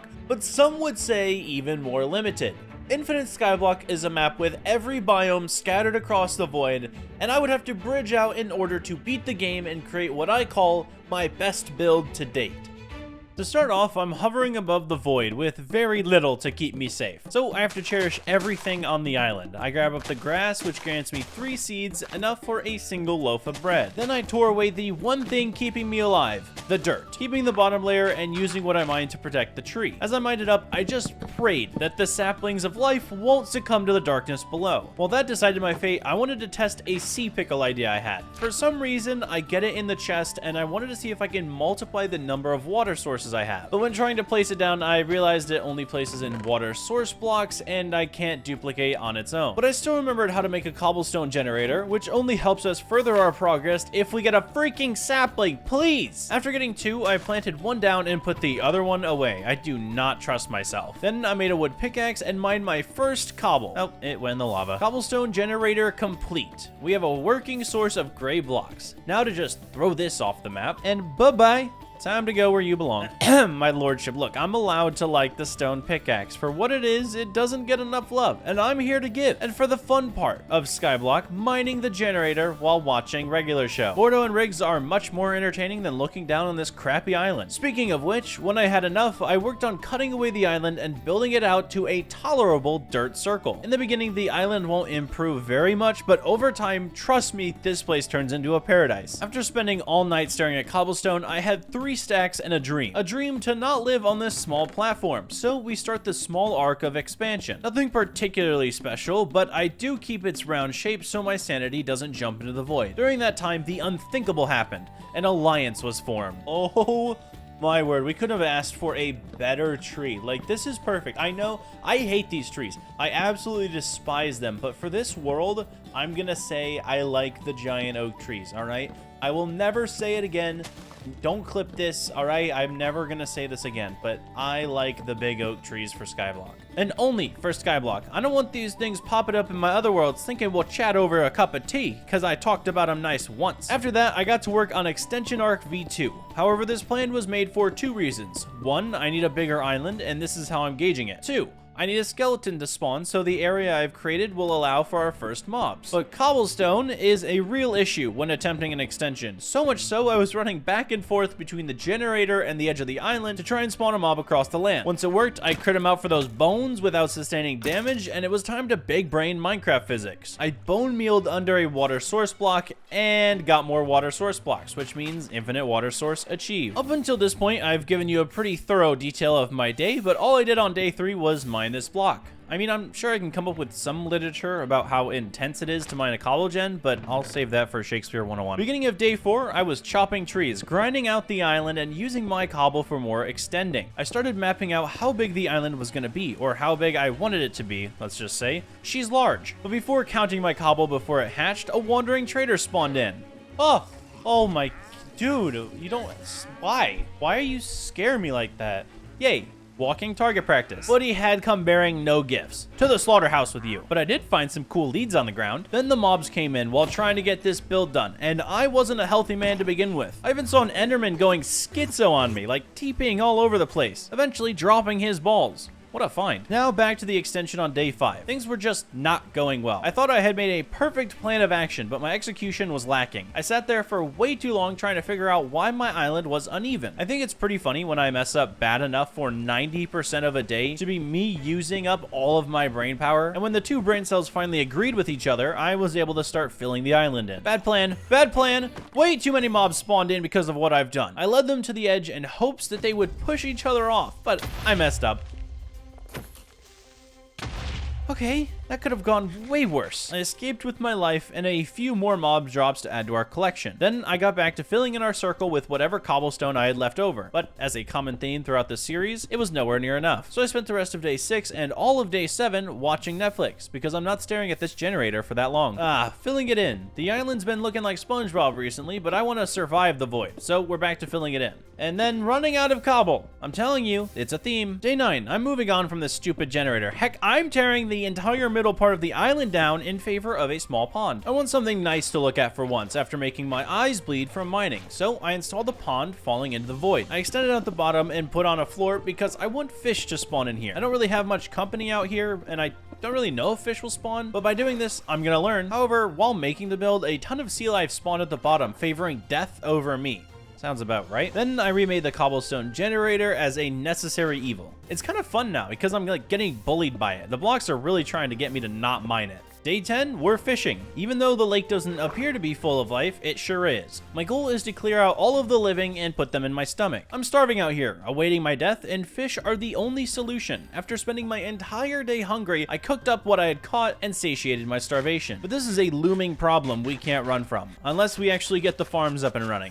You thought you'd get something fun to watch, like a nice relaxing farm day? Nope, more cobble. Push, push, push, push. I feel like I'm in a roller coaster the way this cobblestone doesn't want me here. All that work because we have somewhere to head. As mentioned, the world is infinite, full of randomized islands that can eventually bring me the entire game. Well, I'm heading to the Spruce Island, the first wood I want to mass produce. Alongside the sweetberry bush I can use for food. I'm solving 2 problems in one here, and to add to that, I get extra dirt, which will just expand the farms. All in all, bridging out here was the right idea. Back at home base, we plopped in our pumpkin seeds to grow later, as well as place down the first spruce tree. Everything on the island is moving smoothly, but we still have a ton of leftover cobble, and since I've already been scared of the drop once this day, I may as well make it twice. We're going for the jungle, baby. This island gives us jungle wood, cocoa beans, melons, access to vines, and even more farmland. We tore it all down, but notice this area gives us a direct line of sight to the desert temple sitting meters away. So I spent the rest of my time bridging over there. I really need the loot. Getting iron tools or 2 diamonds for an enchant table would be massive for us. But when I got close, something awful happened. Oh, that skeleton is a little... There's a lot of them. They're underneath stuff too. How am I meant to get over here? Oh man, I just really gotta hope the sun helps me out. Oh, this could go really wrong really fast. Oh! Dude, what just happened? All of it just blew up. Why did it all just... What? I actually wanted the loot. Why did it blow up? What did I do? Well, that sucks. I think what happened was a mob probably spawned inside and decided to end our fun by Kermitting him and all the chests. After the nuclear test fire yesterday, I noticed another desert temple way too far out, but it was my only shot at acquiring some new epic tools. To make up for that mishap, I spent the entire day bridging over to this other temple in hopes that I won't experience the Second World War. Again. When I finally reached it, nothing was inside. No explosions went off, and I was safe. I grabbed the TNT from below and looted the chests. I got various forms of mob drops, a looting 3 book, ores, and of course our first diamond. One of 2 on the way to making an enchant table, or one of 1,476 to make a full beacon. We're just shy. But the trek home took up almost the rest of the day. I did stop to take down the acacia biome. Don't worry, I would never actually use this wood. I just wanted it for the dirt. We got our first spruce tree to grow, and I took this excitement to the extreme as I spent the entire day mining trees. tree after tree, terrible axe break after terrible axe break, I was working on getting our wood up. But I had a reason. The base we make is primarily going to be made of spruce, as always, but I also need the wood for villager trades later on. Plus, after building out all the way to that desert temple, I'm eerily close to a village, so I might make a break for those guys early on. Day 15 was mob farm day. We need a way to get bones and gunpowder for later and experience for when we need enchants. So I ran over to where I stole the spruce tree from and started on the build. It's obviously one you've seen before, very lackluster. I'm not trying to make anything groundbreaking here, just a working farm. And I have to say, I banged out this build. I went with the 2-story one as well, and it was almost done in a single day. I really locked in for the trapdoor placing, as I find it the hardest part of this build. But the roof was still incomplete at the end of the day because I ran out of spruce. I did all that mining in previous days just to not have enough. I blame the Titanic for some reason. I used the little bone mill I had at base to grow some trees pretty quickly so I could get the farm up and running. I also pray that the zombies drop iron because the stone axe thing is really getting to annoy me. But eventually I had enough. I water bucketed up the farm, placed down the final slab roof, removed the torches, and got the heck out of there before I'm blown up by a creeper. While it revved up in productivity, I built a bridge. Not a good one, just a really short one that makes the area easier to get to, or easier to not fall off of. Then I made a wood sword, which was all I had on me, and slayed the merchandise. I love when a wood sword feels like a diamond one when used against already injured, helpless mobs. I got a ton of human flesh to eat, bones to break, and a potato. The single most best find of all time, as I can grow it, bone meal it, and cook it for our best starvation-resistant medicine yet. Day 17, grinding day. As stated, mob drops are invaluable, and I need them to survive, so the entire day I'm at the farm getting as much loot as possible. I'm also glad I made this a double-decker farm because this whole thing works wonders. It's so fast and works so well. I even was getting extra pieces of armor, swords, and iron ingots along the way. By the end of it, I had like 4 stacks of every mob drop alongside a health potion and bows to use against any unwanted creepers. But we're back to cobble. It's villager time, and based on how much I needed for the desert temples, I'm gonna need so much more of this stuff if we're getting where I want to go. Just me being abused by stone for 20 minutes, but then I hovered the rock over the void for hundreds of blocks to make my way over to a village. This is the first time I have seen other human life that isn't undead. Oh, and since it's 1.20, this was my first experience with a camel, and I forgot that I can get extra iron from the iron golem sitting over here. Then I plopped a villager in a boat and began our ride home. The entire ride is like 20 minutes. It's awful, but my pal Frank and I enjoyed the sunset on the way home. It was pretty scary with all of the mobs on top of the temple right above us. However, we made it to base safe and sound. And the next day, I went back to the village getting Frank's wife. Her name's DeFrank. Her name's DeFrank. Could have taken more time to come up with that, but we also enjoyed a sunsetty night, and I think she likes me. Pardon the naming situation. But now that we have villagers, the real fun can begin. We'll be progressing fast now. Day 21, I'm heading back to the village because the mob spawner isn't good enough to produce beds, and we need a lot of those for breeding the villagers. And to specify, I'm not the one breeding the villagers. They just do it naturally after I make them. Anyway, the village had beds, so I went around carefully collecting them all. The sand around me was falling into the void, and I was pretty close a few times because I lived my life on the edge. I also had to sleep in the village because crossing back at night is deadly. But since I'm already here, I may as well venture to the nearest desert temple. An elytra would be really helpful right around now. Inside, I got more mob drops, which I don't need anymore, a few pieces of gold, emeralds, and dune armor trim, alongside 2 golden apples. After getting all that, I had to walk home for like 5 minutes. The commute is really annoying. Back at base, I put down all the beds the villagers will ever need and try to grow more food for them to breed. I don't actually want them fed, I just want more children. Notch has a really weird idea of how Minecraft should work. Day 23, we are rolling our first farmer villager. I need to trade with like potatoes and bread so I can easily get emeralds and food for me and the villagers. When it happened, everything from here on out will be solved by the villagers. I bone mealed up a ton of potatoes and traded for my first few emeralds. I got them made up to apprenticed and unlocked a few more trades that I can't use right now. Then gave them bread so they hopefully get busy, if you know what I mean. If you're wondering why I don't have a Fletcher, it's because I don't have access to flint and it's impossible to get at the moment. So for emeralds, I'm relying on the farmer. I made a new pumpkin farm with my leftover dirt and went back to using bone meal on the potatoes. The mob farm was a good call, but having enough iron for an anvil so I could use the looting book would be so much better. Day 24, I made an armorer. I acquired the bottom half of my first iron set. Then they reproduced twice. Twins! In the future, I might be able to get a Fletcher, but for now I can't afford to upgrade the armor. Then I grab more bones to grow the pumpkin seeds in an unlikely chance that the farm works well enough to get me emeralds. Then I made my first iron pickaxe because my idea was to head to the nether and mine the gold to trade for iron, so that eventually I could get looting and ramp up our potato production. But when I bridged over to the nether portal island, a chest rendered in for the first time. I had completely forgotten, but this could have flint, and I stress could, but I just really want to flint, please. Oh, there's 4. There's actually 4 flint in here. Oh my word, I don't even have to go to the nether. Oh, children, grow up, please. I need a Fletcher. I need the trade. But while they refused to help me, I got to cutting down trees. We're back in the lumberjack business, baby. Time to deforest. I worked hard yesterday, and I was rewarded with a grown-up Fletcher to go alongside my stacks of wood I collected. Locked in that trade so fast and got to work. We have 28 emeralds now, and I can finally start to upgrade the armor. Now, the armor I buy here has 2 purposes. Even though I'm wasting emeralds on iron gear, I can do something at the very least to make it recycled. Turn them into iron nuggets. Maybe eventually I'll get an ingot or 2 back. It's kind of okay, but I am heavily wasting emeralds here. And when the man was ready for more, he gave me a free pair of chain boots. Is this just free?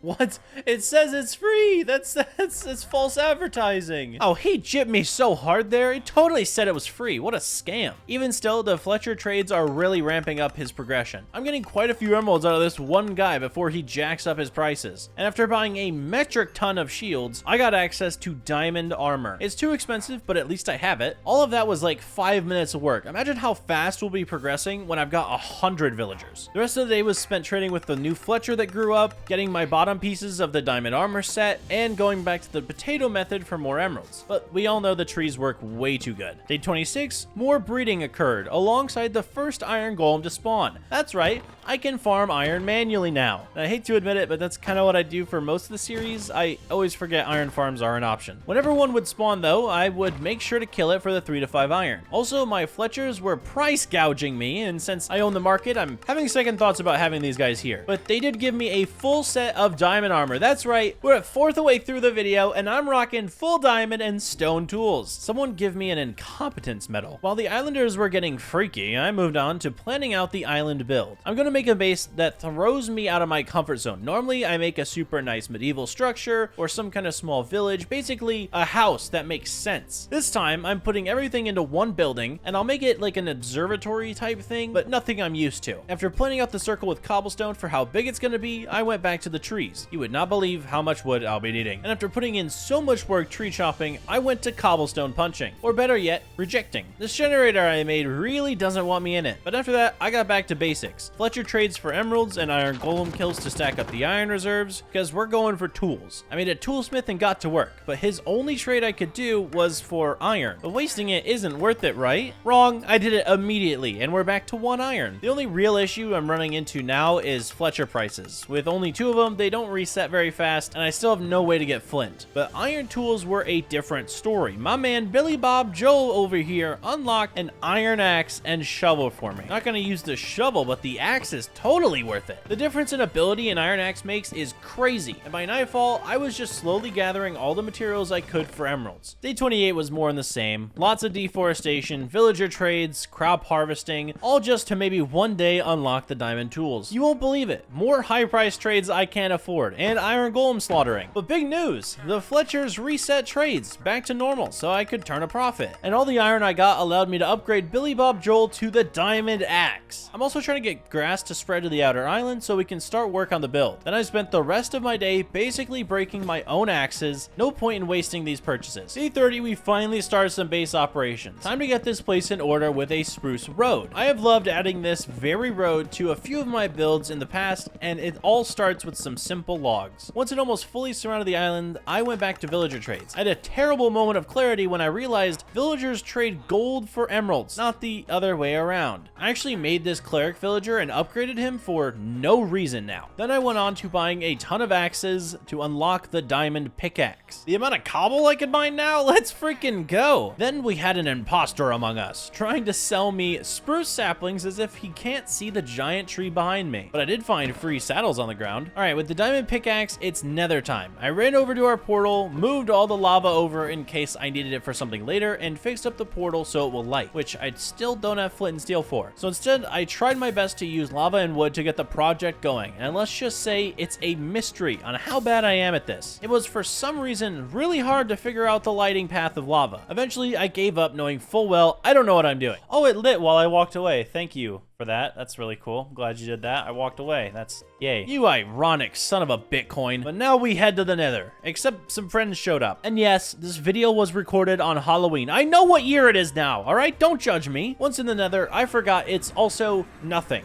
We have no way of farming gold or anything of that matter. This place was basically useless. Day 31. I'm not giving up. I mapped out the nether waste biomes to the best of my abilities and swear to make a gold farm. Now, I started this how anyone would, like a normal mob grinder. I don't want them to die on impact, and I want them to be funneled. If you think I know what I'm doing, you'd lose that bet. I continue with a decently recognizable design for the rest of the day, but realized I need so many resources for this. So I spent all of day 32 collecting a ton of wood and cobble. I need the wood for trapdoors since I had a brilliantly awful plan, and cobblestone because it won't hurt. Back in the nether, the farm had spawned in a bunch, and I mean a bunch of piggies, some with murderous intent and some chillin'. Luckily, I brought gold and got my first trades going with these guys. I even got 20 iron nuggies, so I can get 2 more ingots at least. I continued expanding out the landing platform and visualized where the lava was gonna go. Working with so many pigs around was a challenge, to say the least, but eventually the lava showed me I had no idea what I was doing. So I reorganized the entire farm's layout using way too much cobblestone that I should have kept on me and headed back home with one prize. Gravel. You thought I wanted iron. Nope. We can make more Fletchers, baby. Fletchers. We got them going, and now we got emeralds cooking. But I'm still more interested in the netherite now. When I try to get back up top, a lot had spawned in. Magmas, hoglins, the whole 9 yards. And imagine if I hit a pigman right now. Thankfully, I'm a smart thinker and burned myself alive. I survived, and the hoglins didn't. Never make that your first plan of action. Back to lava casting. I think I finally had the right idea for how it should work, but needed more lava. But when leaving, I made a slight mistake. I'll probably live. Oh, they're still after me. I barely escaped with my life. Dumb choices are normally how my videos end. I grabbed more buckets of lava from the overworld. Thankfully, I saved them and headed back in. First, I had to clear out the mobs mad at me, which worked a treat, but getting up again was the problem. So many things spawned in, and I didn't want to mess up the farm once it's active. But eventually, I was able to run around and place all the lava needed. Now I just need to get rid of the pigmen in the way. Thankfully, it was easy with my big brain. Then I made sure nothing can spawn on this layer, and boom bam bop, we done. Except I still had to go above and make a bunch of railways for the pigmen to spawn on, and then place trapdoors so they would fall on their own.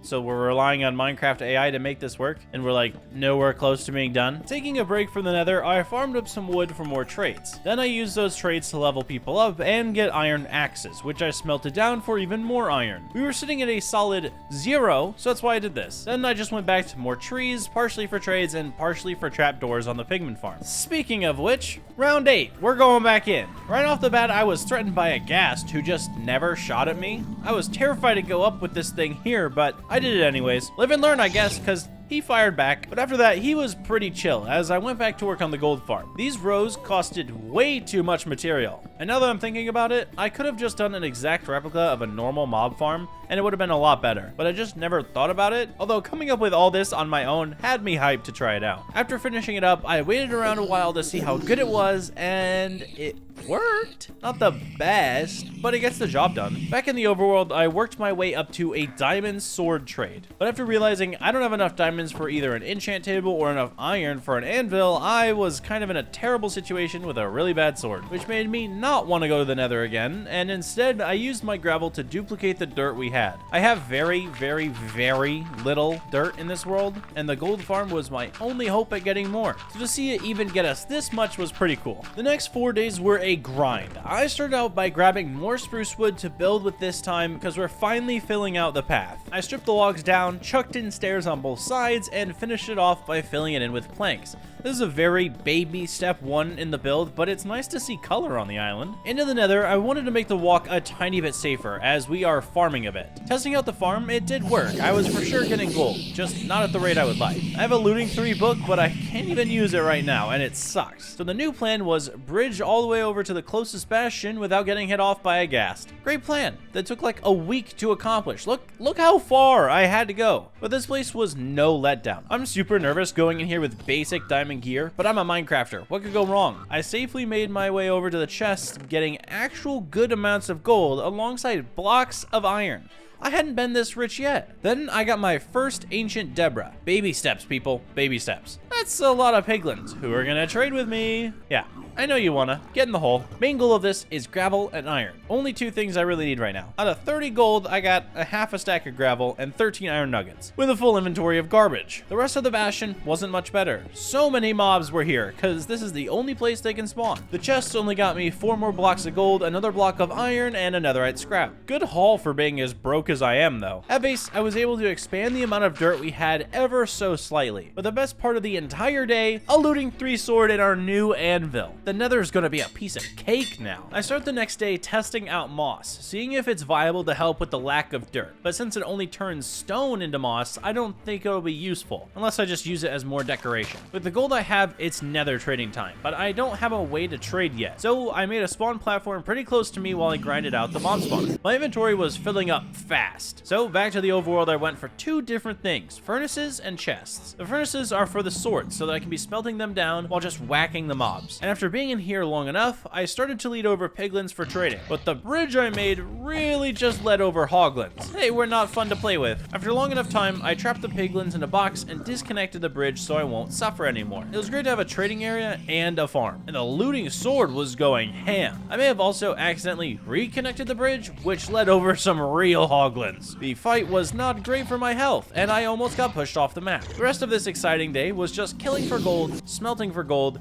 and throwing the gold and praying for gravel. I finally realized why I made a cleric villager. This rotten flesh gives me emeralds now. After that, I continued to transform dirt until the entire middle section of the island was filled in. After 40 days, we have a dirt circle. What an accomplishment. But now we can start the build. The first layer will of course be made of spruce. It's the only logical choice. So I went around placing pillars, then making the windows on our first floor, as well as kind of tackling the entrances at the end. Well, it took a while to be a fan of how the fences were placed, but it works. Back to work on the base, I made the roof rim, basically the start of our first disconnect. Eventually, I'll be adding oak on top of this, so I have to make it a smooth transition. And after grinding some more cobblestone, since I never have enough, I got to work on an interior staircase. I'm keeping the pond inside the base, so instead of making a traditional staircase where the pond would be, I wanted to wrap it around it. I'll make this thing match on the other side, but I really liked how this turned out. To start out the day, I went for more spruce chopping, iron golem killing, and oak farm making. That way, when I actually need oak, it'll be partially ready. Inside, I made the second wrapping staircase, and it looks sick. The entire build at the end of the video will be amazing. And while it would be fun to spam bone meal on the oak trees to continue the build, it was back to the nether for me. I spent a lot of time in here just to get enough gravel for dirt multiplication. This was the only way I knew how to do it, so I killed the farm, smelted the swords, and awaited judgment via the piglins, as they don't give me gravel. I walked away with about 2 stacks. I now need to make dirt, so I outlined the island with spruce to create a border, then spammed all the dirt I could make, turned it into real dirt, then repeated the process till I had the entire island covered. In your dreams, we were nowhere near close enough for that. While the oak grew, I tackled a new project, maximizing the cobblestone generator. Back in my old Skyblock days on various Minecraft servers, I used to know how to make like a 50 by 50 generator that was super efficient,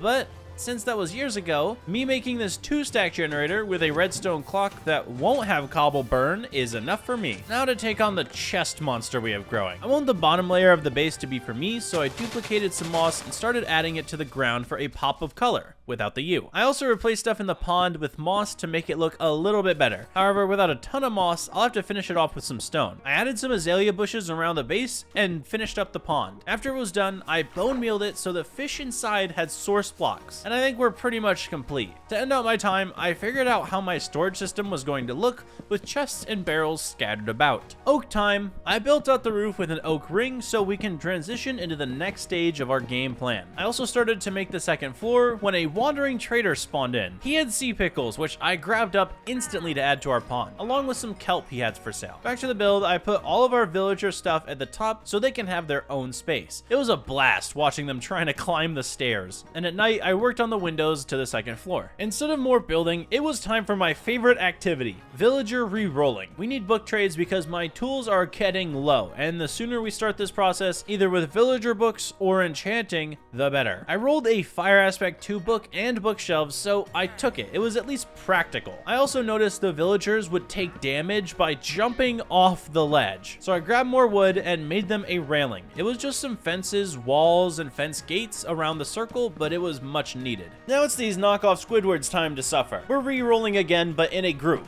I want every book imaginable. First was efficiency. I nabbed that up pretty quick and got back to work. I'm still looking for the more known ones like Prot or Mending. However, I never got them. Well, I did get Prot 4 for 55 emeralds, but I am not making that trade. I cannot justify that purchase. Instead, it was organization time. My base has chests, but they need a purpose. So I added item frames around the base and began sorting. It's such a fun process to see me put things where they belong, isn't it? Day 52, we were back to chopping trees, but first, my axe is in desperate need of help. So I combined up a new one with Unbreaking 2 and Efficiency 3. Tree chopping 101 is to start with the spruce because it's much better. Plus, this is the wood we use for our village trade, so we need a lot more of it. Then I moved on to the oak trees to later build up our base onto its next layer. Speaking of the build, it was manually spawning iron golems, so I killed them instead of making a farm since I operate on one brain cell. I start the next day using the oak to finish up the second layer of our base. I wasn't exactly happy with how it looked, so I used some leftover wood to trade for emeralds as decoration blocks. Yeah, I'm using my money for decoration purposes. That's how poor I am, because these are the only emeralds I had, and this is the extent of my wealth, but I added them to the ring separating oak and spruce, basically showing off that I have villagers on the second floor, and to spend out my night, I mined cobble. Still cool how I'm not losing any more. Now that we have it, I use that cobble to bridge out once again for another wood type. This time, it's for birch. In the cycle we have going on at base, I need birch for the top layer, as unfortunate as it is. I got there and cut down the tree and collected extra dirt. After planting down 2 saplings, I added in the dirt to the island, as a little goes a long way here. Then I got to work on an iron golem farm. I'm gonna be making it on how I think it should work because I never use tutorials. It would make my life so much easier if I did. I was only able to put down the outline with how the water should flow and where the bed should go, alongside making a redstone clock to push the zombie up and down into the villager's sight range. I still don't know how villagers get scared. Day 56, we are moving villagers across the void to their new forever home. Once I had them all in, I separated them from the path and got to work on getting the zombie. I led a man holding cobblestone all the way over to the farm and somehow got him into the piston trap, but nothing really seemed to be spawning, so I'm just gonna check back in the morning. Upon getting back to the farm, an Iron Man was awaiting me, but he was stuck and I had to figure out the issue. While doing so, I may have accidentally hit the man. So sorry, sir. I swear that was not my goal. The only goal I have is to make money off killing your entire bloodline, so it's not that bad. Anyway, back to work. They were getting caught on the side, so I had to replace a bunch of blocks underneath with walls, as well as replace some of the tube with glass so I can see inside from afar. But even after all that, the walls still won't work. There was a tiny bump, a little bitty bump in the wall that for some reason made these guys stop, which made 0 sense to me, so I had to go back and replace like a bunch of the wall for no reason. But now we had iron golems flowing at a constant rate, and with that, we returned to the nether, because it's gold time. Alongside that, it's also gravel time. I need more dirt for the island, and this is the only way to do it. I got all the swords smelting, and the pig is trading. Hopefully this makes some dent in the vast dirt we need. The next 2 days are great. I start out by throwing bread at the lesser humans, and then go to mine some wood. You expected more? Day 61, I use all the wood I have to trade with the peasants and make more Fletchers. Still the best way to get emeralds, but this is for a purpose. I still want books. Please just give me a good trade, you knock off Walmart. Oh my god, why are you walking away? Don't go to sleep. I'm So done with you. Okay, finally, mending. It only took me long enough to have punched this guy in the face at some point for him to stack up his prices on me. But you know, who isn't ripping me off at this point? The Fletchers, that's who. They keep giving me money for all these sticks. Then I was back to re-rolling. I got feather falling first, and they got tired again. Are you kidding me? Day 63, you already know what I'm doing. I got a Sharp 4 book, finally something good. Then I bought Unbreaking 3 and made an anvil to finally combine all of these books I've been acquiring like Thanos with the Infinity Stones to get an almost perfect axe. It needs Silk Touch, but this works for destroying my environment around me. Is it ever a shock that I'm re-rolling villagers? No? Okay. Well, I re-rolled till I got protection for 30 emeralds. Would have been cheaper, but I guess I drunkenly slapped the man at some point. But now that my book trays are actually good and finally complete after like 4 days, I can go back to earning emeralds with all the wood I saved up. We've got a ton of books now. I combined a lot to make exactly what we need for armor, alongside needing more XP from stick trades. I also bought a fresh pair of diamond armor to use for these OP books. Right out the gate, I only had enough to make the helmet, but 25% of the way there is good. Then I went back to check on the iron farm and see if it was actually working. It did. Really well, actually. Surprisingly, it's more effective than manually killing. Who knew? I used the iron for more levels, but we are struggling. Gold farm it is then. I bet you already forgot about it, because I did after all those villager trades. I grinded up even more gold, but we were looking for levels. That's the priority. And after achieving 31 levels, I got back to base and made my chestplate and pants. I need 20 levels for the boots, so I waited back in hell. Day 66, we got the boots and equipped it the full armor. Max diamond set acquired. That gets me excited. Comment below if you know where that reference is from. Now it's time to get back to bridging, but in the nether. I need blazes, and the only way is to risk my life once again over the void. But that isn't even close to the worst part. I had to safe bridge there, as the blazes could shoot me from a very far distance. With one misstep, I could fall to my death. I got my bridge close enough to get an ego and pearl. I landed directly on the edge with everything looking at me. All I have to do is get blaze rods and not die. 22 rods and a wither skeleton skull later, I had to head back to my bridge. But the angle of where I was at and where the bridge was at scared the heck out of me. I wasn't sure if I could actually make the pearl, but I threw it anyways, and we landed safe and sound. Now to just run back home for 20 minutes. Back at base, we made the first and only Eyes of Ender we're gonna be needing, 14 of these, and we can finally bridge out to the end. But we do need to prepare. First things first, I'm making a sword to withstand the battle. Off to the mob grinder for levels, even if it is really slow. Instead, let's rely on the spruce trees and villager trades for more XP. Then I bought a bow and arrows from the Fletchers, their only good trade at this point, to use against the dragon. With that, we had enough to combine our looting 3 diamond sword with a sharpness 4 mending unbreaking fire aspect book, as well as make an extra book for the elytra we plan on anviling in the end. I made up a bunch of cobblestone slabs, used my slow growing sugarcane farm to make fireworks, and since I don't want to be leaving at sunset, I chopped some more trees. A lumberjack's duty destroying the environment is never done. Time to throw our first eye. Okay, at least it points in a semi-manageable place. We have ventured to a village in a similar direction. Time to get running. Either this day is a running sim or it's a marathon. You decide. Made it to the village, then to the desert temple, and it was time to throw once more. Is that pointing west or north? I don't know my directions. Bridging Simulator 101. Day 71, we landed right above the end portal. We had made it. Right below us is the portal to another dimension. I dropped water down and jumped in. The first chest gave me a new armor template, and the second one was the exact same thing. Once in the portal room, I thought I should use the lava to make another portal so I can get back here easier. But without a flint and steel, I had to wait for wood to burn. Yeah, you know what? This is not worth it. In we go, the end. Let's just quickly take care of all these crystals and let him perch to take the full strength of my axe to the dome. After the dragon took off, I mained my bow for a little bit to chunk at her health, and the final blow came from this second perch. I got 63 XP levels from the fight and an unborn baby egg. Alright, now we bridge up and see how long it takes me to reach the city at the end of the game. Oh, what is this spawn? What is this? I was not ready for this. This has literally never happened to me before. Dude, this this is the luckiest thing ever. There's literally an end ship and the gateway's right here. Like, it's inside of the building somewhere.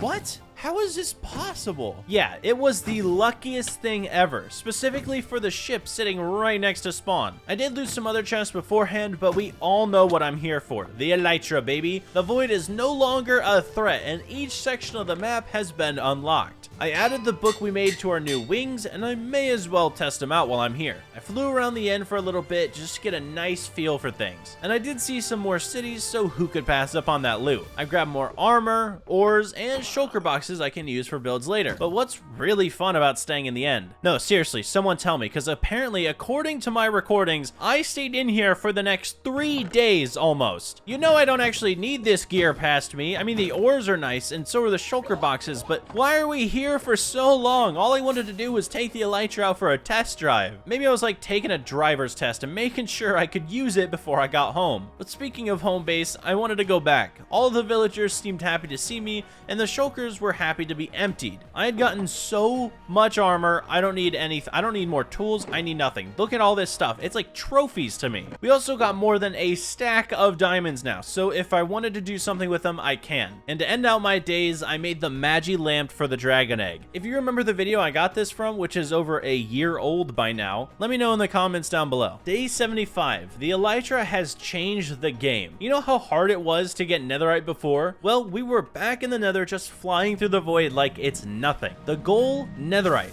The plan to get it? Avoid every mob possible. The first 2 chests I saw, I got a Deborah. Not a good speed. 1 bastion later, I got the snout template, but no netherite. Then I went into treasure bastion like an idiot and wasn't trying to parkour around for my life at all. This isn't scary. All I needed are those 2 chests. Inside, I found nothing of use, unless you like upgrade templates. This process continued for quite some time. Bastion after bastion, I would pray to get some Deborah, and bastion after bastion, I would walk away with so little or nothing. With the elytra getting closer and closer to breaking than I would like, I had to head back to the overworld with only 4 ancient debris. Sad times for your boy. I spent the rest of day 78 at the mob grinder killing creepers and trading for more emeralds with the low-life Squidwards. Villager day. Don't click off the video, please, I beg. I'm not doing the normal stick trades.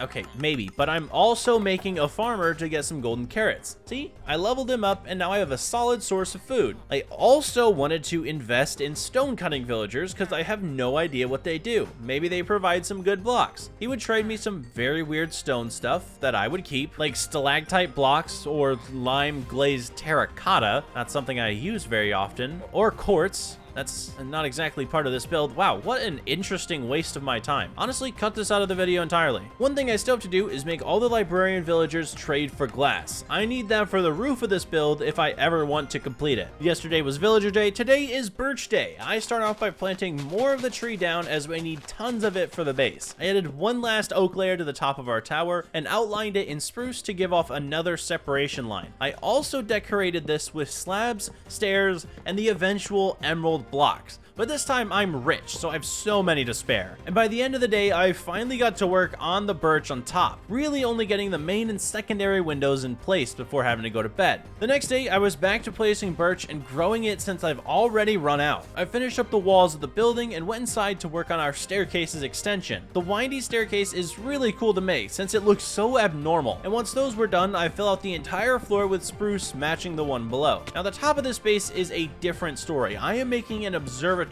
so a large half sphere. And let's just say I had no idea what I was doing. Made a ring around the building, built up bent spruce pillars until they hit in the middle, flew away to see what I was messing up, and placed in a bunch of glass so I can see through my roof. However, after running out of glass and deciding to fly around to check it out, it wasn't looking great. Back to re-rolling on day 82. I need silk touch since I wasn't liking how the glass was placed, but it's a very valuable block, so I really need a nice pickaxe to rearrange the glass.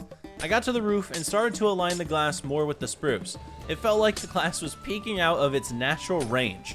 I worked on this the entire day, placing in new glass to align it with how I wanted the old glass remade, but of course I ran out again. I traded my wood for more emeralds and then woke up the librarians for some leftover glass. I placed the last block in that night and the base was done, in an exterior way, that is. We still aren't even close to making the finished product. Alright, for the next 3 days, we head into the Nether. We got the middle part of our island set, but I haven't worked on getting gravel in a while. After venturing the Nether and getting nothing, we had a ton of gold and a great sword for the farm. I got the piglins to work while I farmed the pigmen. I had the furnaces next to me constantly smelting. I had looting on my sword, getting as many nuggets as possible, and I started with 50 gold blocks, so I was able to stay in here for a while with the only thing on my mind being gravel. Yeah, I wasted all of my gold getting gravel for 3 days. 19 stacks of it later, we are back on the island cutting down all of our trees in favor of collecting our dirt and replacing it down as coarse. The birch was easy to cut down since they didn't grow into giant trees, but when I got to the spruce, it reminded me of the old days when I had to actually farm these for emeralds. After I picked up all the dirt on the island, I made it into coarse dirt and placed it all down. This batch didn't even get close to covering half the island. This is gonna take a while. Day 87, I was kind of just changing the coarse dirt into actual dirt when my hoe broke. You know what would make this whole process easier? A hoe from there. Yeah, we may as well get a new one from the ancient city. Since it's all out in the open, I don't really care about no warden. I landed and found diamond leggings and books. Then I tried to loot another chest and almost fell into the void. I'm really just looking for a good hoe down here, but instead, I got the silence armor trim, the rarest armor trim in the game, just sitting here next to me the entire video. I don't even know how to use armor trims, but this is sick. Still off for a hoe though. I dive bombed chest after chest, setting off as many warden spawners as possible until I got an efficiency 5 mending hoe, which spawned me in a warden. I could go say hi, but I shouldn't. Now back to our regularly scheduled dirt farming, hoeing to the beat of the drum. Or I can go get more netherite so we can use this armor trim we have. That would be much more fun. So for the rest of day 87 and part of day 88, I'm in the nether hunting down even more bastions. I hopped in and out of them trying to just grab the valuable chest. After going through like 15 bastions, the netherite collection wasn't going great. I normally have much better luck, but I hadn't seen as many treasure bastions as I wanted. Back at base, I made up to 4 netherite ingots as well as had 6 debris smelting. Now, as a normal person would, you'd be thinking, we're gonna upgrade our armor into netherite. But no, I made it for a show. Yup, in the smithing table, I'm adding the netherite to my current armor. I'm not upgrading it. Keeping the armor as diamond, but making it look so much cooler. I look sick, even if I'm not as protected as I should be. I'm just flexing on all the villagers now. Unfortunately, we are back on dirt duty and worked on extending the spruce highway out to possible spots for future bridges. In each quadrant, we will use the dirt to make our place look homey. I also finally added a fence, making it safe, but I wasn't in love with the boring design, so I took some cobblestone walls and fence gates to spread out the spruce design on the edge of our base. It was way too bland beforehand. Then I found an actual use for that chiseled stone I bought way back then by adding it as pillars outlining our road. Day 90, I went back to trying to trade with a stone cutter to get better stone-like items, but they really aren't that good. I was hoping to buy like actual stone bricks to cut my time for smelting down, but I was wrong again. That is basically not at all what they sell. I used the brick that I bought with them to make the new decorated pot. Not that I know what this is. I tested it out to see how it looked and it sucks. But then I added a lantern inside of it and everything changed. I replaced the stupid chiseled stone for these pots because they make the lanterns look so much cooler, and I guess as a first timer to 1.20, I gotta use all that I can. Next, I was back to laying dirt in each quadrant, so I know how much I'll need, or if maybe by some chance I finally got enough dirt after 90 days. And at the end, I added in grass blocks so that they would all grow in time for the finale. Day 91, I need cherry wood. To make the final biome of the island, I need green oak trees and pink cherry trees, so I flew out to a nearby island and placed down a bunch of slabs so that when I cut down this tree, I can actually catch the saplings. I collected 6 saplings alongside a bunch of pink pedestals that I was able to bone meal back at base. Shocker, I know, but what's coming next is more dirt. I had to outline the island a bit to figure out what I wanted each section to look like, but we still, again, didn't have enough dirt, so I had to duplicate more at the end of the day. The next day, I start to work on the biome, trying to get the tree layout situated.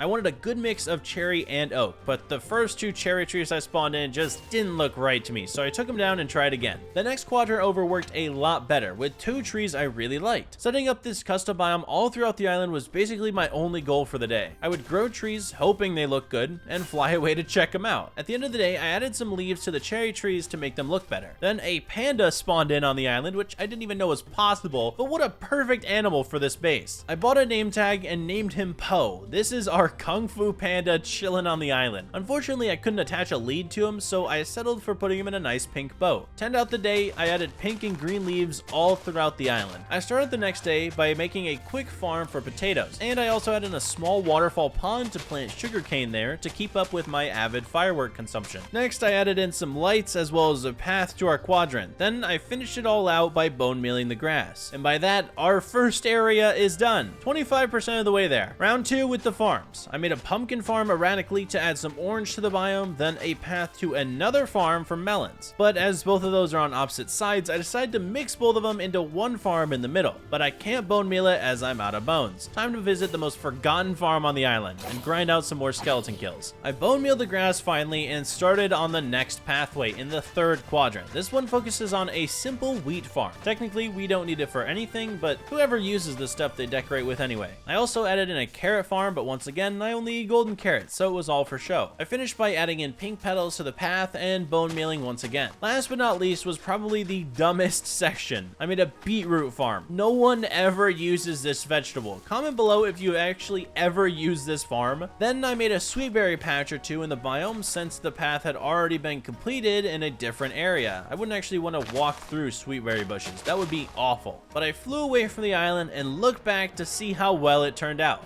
There we go. That's our little base for now. I think it looks pretty good. I mean, the top, it's a little flat, but you know, who isn't? Day 95. I want bamboo for the island and for the panda. I hadn't flown around the overworld yet, so it was time to go have some fun. The best thing along the way that I saw was a guardian temple that was continually spawning a million guardians who jumped into the void. I mean, this was the funniest thing. They just spawn in and fall into the void, but there's hundreds of them in here. So if I ever, no, I'm not taking that on. I'm gonna get instant killed in that place. It's too scary for me. Then I saw a jungle temple and thought maybe I should loot inside. This was the best decision that could have happened because I got some bamboo from a chest and I didn't have to go flying around the overworld anymore. Poe was gonna be nice and fed. At base, I planted down 5 shoots and let them grow, but we saving this last one for my baby boy Poe. Oh, there he is, Panda. I got you some bamboo, buddy. Oh, you're fat and you ate it. Good job. Now, for the rest of these days, I wanted to get more armor trims. It's like the only thing I can think of to add to our upstairs room in the base, and it would be pretty cool to have. I've gotten a few from our adventures, but nothing earth-shattering. The first one I found in the overworld was from a shipwreck, the coastal trim. Since it's probably like the easiest to find, I bet it won't be that good. I also found a pillager outpost, but it didn't have the trim in it. But that led me directly to another ancient city. I flew into the first chest almost dying, but getting the ward armor trim. And 2 chests later, we got God apples. Our first one's in the video, but they are always nice to have. A little later of looting in the city, I got 2 chests next to each other with crazy loot. Silence armor trim here too? 2 of them? That's crazy rare, dude. What? I think silence armor trim is supposed to be the rarest in the game. How am I finding it? So there's a second ancient city. Dude, what is my luck right now? What are the chances of finding 2 in a row? Just like that. I gotta be the luckiest man alive. Unfortunately, those were the only armor trims I managed to get, and I kind of already had some of those back at base, but it was enough to make me happy. At this point in the video, the only logical thing I can go for in this time frame is a beacon. I am terrified of that guardian temple we saw, so instead I headed to the nether for wither skeleton skulls. I got there, killed one, and didn't get ahead. You thought since I showed this skeleton I would, didn't ya? Yeah, no, I got it on the second one, which is great, because that means I'm already 2 skulls down since I got one earlier. I also found the rib armor trim in a chest here. I didn't even know that was a thing, but things are looking good for us already. I kept farming skeleton after skeleton for about 3 minutes before I got the 3rd head. That is like a record for me. We can now go back and get a beacon. At base, I traded with the Fletchers again with a purpose. I wanted to make sure that they were all maxed out so I could get a good starting bow to build off of for the wither fight. I bought 2 bows with punch on them and then got to work. I grabbed an unbreaking book from our librarian and combined everything up into a power 5 punch 2 infinity unbreaking 3 bow. That'll definitely work against the wither for sure. When it came to the arrows, I thanked the Fletchers as one of them had weakness arrows. Now, I don't actually know what effect that gives to the wither. Does it like make him weaker, or is it like make the hits? I don't know how weakness works, but we're using it in the fight. Lastly, I wanted to brew some strength potions to make sure the fight didn't last too long. Someone please tell me how we've updated to 1.20 and the strength now looks like P. Like this used to be a scary deep red and now it looks awful. Terrible change. Day 98, wither time. I decided on the perfect place for this fight, the top of the desert temple nearby. Little did I know this was the worst decision decision I would make. I flattened out the top of the battle and made our wither. I only remembered that it blows up on impact after making it. I flew back and landed into the worst fight of my life. Everything was blown up. Oh my word, I didn't think this through at all. Yeah, everything's gonna be totally fine. I potted up successfully and got to high ground and pelted the man with arrows as he destroyed the floor under me over and over and over again. But once I landed the last critical bow shot and he was down at my level, it was time to shine. We got that strength hitting for us as he stood no chance with his health. He went down super freaking fast, and upon his death, I got the nether star and an ancient debris. This place is a nightmare. Look at how bad it looks here. Why did I think this would be a good idea? I got back to base and made the beacon, and we had the best item in the game.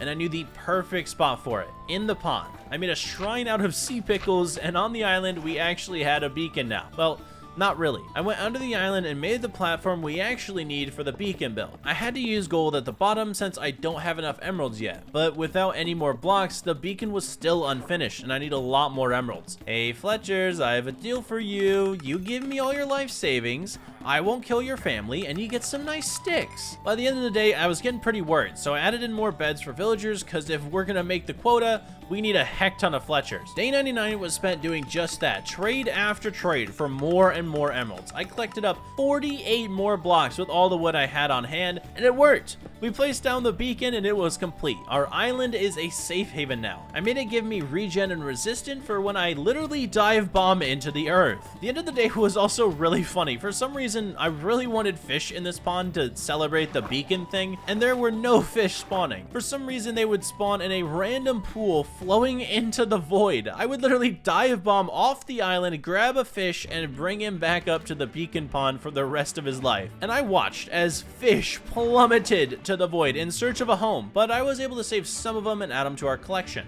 Day 100, the last day in the sky, our final hoorah. I grabbed 2 decent sets of armor from the end city looting we did earlier because we're going to test out some armor trims. I first grabbed rib and snout, as that's all I can afford with my diamonds. For scout, we're going to make it out of gold because, well, that resembles the pigment from the nether. And from the ribbed, I also realized that was from the nether, but I think redstone will fit, so we'll use that. But before we checked them out, I had to make some armor stands. So I sent stone to smelt as I used the debris I got from the wither to upgrade my first item into netherite, the axe.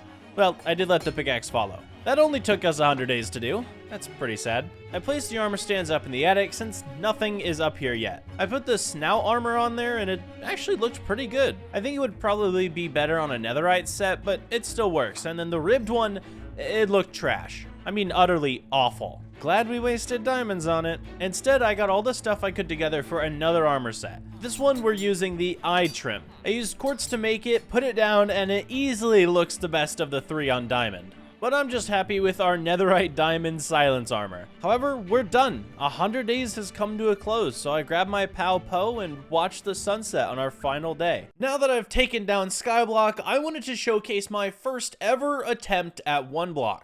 This was legit my first time ever loading onto the map and taking on such a challenge. But before we watch me either make it the full 100 days or fall off trying, make sure to hit that like button and subscribe to the channel if you're enjoying thus far. Now, on to day 1 of OneBlock. Alright, day 1, I'm on a singular block and I broke it and it did block stuff. Then it spawned a chest with a couple apples in it and I continued not falling off. After breaking the block a few more times, I was able to craft some slabs and extend my island. Then a very tasty looking man spawned, but I figured I wouldn't kill him because I'm probably going to need him later. I continued slowly breaking the block until it told me that gravel and sand will still fall. From there, it gave me some water and I had to go underneath the one block to make sure that nothing would fall through. After that, I was getting back to what was important, making a solid foundational home for this piece of bacon tonight, as well as seeing what else this block has to offer. After a long enough time, the tutorial did end and I was finally on to the next stage. In 10 seconds, I will be moving on to the plains one block, which is technically like the same thing as what I was just doing, but just now it's labeled plains. If you guys have somehow stayed away from the topic of one block on YouTube and don't know how this works, there are different stages that I progress through as I break this block. It's not just me in the plains or in the tutorial realm with this pig the entire time. Eventually, I will progress far enough that I will be able to fight the Ender Dragon while only on one block. Okay, well, no, the dimension of the end isn't one block, but you get what I mean. Then I spent the rest of the day mining the block while animals continuously popped out of it, as well as finishing up one of the platforms. This area right off the start was meant for animals because otherwise I'm not going to have anywhere to store them. So I did an outline with wood and then I did the center with dirt, hoping that one day I'm going to get a grass block to place in here so that that'll spread. And maybe eventually I'll get a different wood type that I can use to make this thing look a little bit better, but for now, oak wood is just going to have to work. Day 2 was me spending my time pushing animals from my current platform to their pen. It was probably one of the hardest things ever because these guys didn't move. They were not sentient at all. I was the only person doing all the work, and that's not fun. But you know what? On the upside, we have a mushroom, so I have infinite food for the rest of the series, and, you know, probably never have a farm big enough to feed all these guys, so they're probably gonna start. You know what? Let's not think about that. After that, it was back to mining this one block, and by the way, I'm also on Stone Age now, because by the end of last night, I finished it. I just forgot to tell you. So yeah, I'm on Stone Age, stone tools and all that kind of stuff. Let's go. Then after a long day of hard work, a creeper decided to spawn on me. That was not very cool, but I dealt with it accordingly. Thankfully, I have a bed now because I can shear my sheep and all, so yeah, that wasn't a big problem. Day 3, I don't have much to offer. I continued mining a very long time just so I could get enough material to finish off the animal pen. The fence wasn't fully done and I was worried that they were going to escape and fall off the map, even though they don't seem to really walk that much. And by the end of day 3, I was moving on to the Arctic stage, which meant a lot of snow and probably a lot of bad mobs, including strays, which will give me slowness. You know what? I don't even want to think about it. Day 4, I mined until I had enough materials to start my next platform, as well as do some decorations on the current ones, which I finally had enough spruce to do. My next platform was much bigger than I anticipated, and I did not have enough wood to finish it, so we're about a fourth of the way through. But I was able to plant some trees here so that I can get some more wood to finish it off earlier. Then by the end of the day, a large spruce tree grew, and I knew I'd be set on spruce for a while. Day 5 was pretty uneventful. I sat here mining this block in the Arctic realm for a very long time just so I could get enough wood to finish out this other platform. Eventually, by the end of the day, a couple trees had grew and I was only able to get the outline of this platform done. But I did have enough spruce wood to decorate the rest of all my other platforms, and then another giant tree grew and I was back to that. Day 6, I finished up the tree platform, which means that we can have a lot more trees growing at once, so I don't have to really worry about wood anymore. As well as I was able to do the spruce decorations on the outside to make it look even better. Then the biggest thing that happened the rest of the day was building another platform because, well, I'm trying to make this place symmetrical and another platform is needed for that to happen. Unfortunately, it's not finished as, again, the tree farm isn't producing much yet, but it soon will and I'll be able to have all my platforms done extremely fast now. Day 7, I continued the mining process in the ocean stage. I kept going till 2 turtles spawned, I got my first diamond, and then had to fight off some trident boys. I was really hoping for a trident from them, but I didn't think I'd get one, and I was right. Then my tree farm yielded me enough wood to finish up the platform from the previous day, and I started making another platform. Look, no one else has claimed this area. I'm just being the Christopher Columbus of the sky. Don't judge. I was only able to get the outline done because, again, my tree farm is like 4 trees, so making an entire platform with 4 trees is not possible. Day 8, I took deforestation to another high and cut down a ton more spruce trees. From there, I went ahead and outlined my farm and then filled it with dirt and placed a singular seed. That'll grow, right? After that, I finished my day by starting the outline of my chest room. Now, I didn't want to do any medieval stuff because it's OneBlock, and I wanted to save all of that kind of building for when I was on the ground. So the idea now is open floor plans for OneBlock, because I don't have enough time to think about, like, making big roofs and stuff like that. Plus, I think this building turned out really, really nice. Although it wasn't finished in a day, just like Rome wasn't built in an hour or whatever the saying is, and I have to finish it up the next day. And yes, that was a hint to what I'll be doing today. I started off by finishing the walls with some stairs and trapdoors, and then moved on to the roof, where I kind of took inspiration from my Duo's 100 Days world with winter, and I took some tower design and put it on top of this as like the roof in quotation. And then I decided to use prismarine as the block. I don't know why I did that, but I just figured it would look okay, and it did. I wanted to have some color in the house, and I would say that worked out pretty well. I then finished up the top of the roof with more spruce, and decided to do some interior stuff with stairs and trapdoors to make it look more like it's supporting something, because I'm gonna make a glass roof. Now, you may think that sounds disgusting, which I would have if I ever used glass. I never used glass as a roof before, but we're gonna try it. And overall, I labeled this day the best chest room ever. I don't know if that's true or not, but you know what? You guys can judge me down in the comments.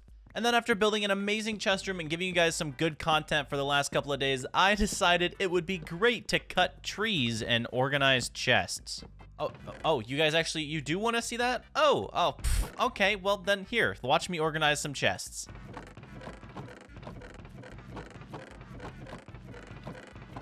No, you guys didn't, you clicked off? Oh, well, okay. Anyway, for the people who are still watching, day 11. And on this day, I decided to make a trap for the next monster party to spawn, okay? Because I knew that we were getting close. I hadn't had an aquatic monster party yet, and I knew I was going to start mining this block, so it would be best for me to make a trap just in case. And lo and behold, I continued mining this block for a long time, and a monster party spawned. Of course, it was guardians, it was trident guys. I might have had an elder guardian in there at one point, but they probably just jumped off, and it was a mess. The only way I was able to survive is going past my trapdoors and letting none of the monsters get to me. They didn't walk in the trapdoors, which I thought they would have, but they just kind of spun around for a little while and just let me kill them, so that was pretty interesting. And after that, I figured it'd be a good idea to put some water all around my islands, just in case I did end up falling off at any point, I could just get in the water and survive. That's not a foolproof plan, but it's at least a decent backup. Then we were back to everyone's favorite, deforestation, and ending off our day mining the block. The only interesting thing that happened was 2 fish's death. I'm not smiling, you're smiling. And on day 13, we finally completed the ocean stage, where I was gifted a trident, which means I didn't even have to get it out of those guys that spawned. From there, we went to the jungle phase, which I really didn't care much about, because jungle wood literally sucks, but hey, maybe we'll get some panda! Hint, this guy walks off the map. Then I was able to add some more glass to my house because this roof is still not finished. Thankfully, we're slowly getting sand as we go. And I finished the day mining the block. Mining away. I don't know what's that song? Day 14, I decided to put some of my resources and time into a sugarcane farm. I made another platform behind my current farm so that I could, have kind of a theme there. Laid down the outline, put in the dirt, added some water, and then boom, we have a functioning sugarcane farm. Hopefully this thing is going to grow a lot faster than my current farm because we are still not doing well on that front. I don't think these animals are ever going to get fed. The next day, I was back on the mining grind. I wanted to get through this jungle stage as fast as possible because I was not interested in anything it could give me. And I was completely right because a monster party spawned with vexes, witches, skeletons, spiders, all of the above, and it annoyed the heck out of me. Everything was really easy to beat, but the vexes just kind of kept flying away. I mean, I guess it's not too bad of a thing because I don't really have to worry about them, so I can just sit here and mine again, but still, it's a little weird. Unfortunately, the rest of the day was just me sitting here, so day 16. Which was totally a day I decided to record, and it's definitely not nighttime, and I'm totally not mad about it. Anyway, I'll sum it up for you. I decided to take down my tree farm and make it a double-wide tree farm, so I added that extra platform in the back for spruce trees, and then continued to make another platform or keep my current platform for only oak. That's probably the best way I can explain it, and I'm really sorry I didn't hit that record button, but, I mean, it's kind of a mess up that's just gonna keep happening. I don't know. It's YouTube, all right? Just relax. And as you just saw, the sun of day 17 decided to rise, and I went back to mining, as I kinda just dealt with trees for an entire day. You didn't see that, but still, deforestation is something I do even off camera. I hit this block enough that it decided to give me a chest to tell it to stop, which I never will, and then we were upgraded into our next phase, which is classified as the Red Desert. However, I kind of view this more as a mesa because I was getting a lot more terracotta than red sand. However, I did check to see if red sand makes glass, and we are in luck. We can finally finish our roof. That was something I was worried about because sand was not happening. Thankfully, I could just mine this block today and get all the glass I need. And while discovering some really cool stuff from this phase, I spawned in a villager. Ian decided to wander around the island a little bit too risque, but that's okay. He can do whatever he wants. But being able to spawn in a villager on only day 17 made me realize that I'm gonna have to expand the island. If I'm ever gonna get a villager breeder going and or a villager trading hall so I can get diamond armor and diamond tools, then we're gonna need more land area. And of course, I'm just gonna build here instead of buying the land, because hopefully no one owns it. That's probably like a motto of some country, is hopefully no one owns this.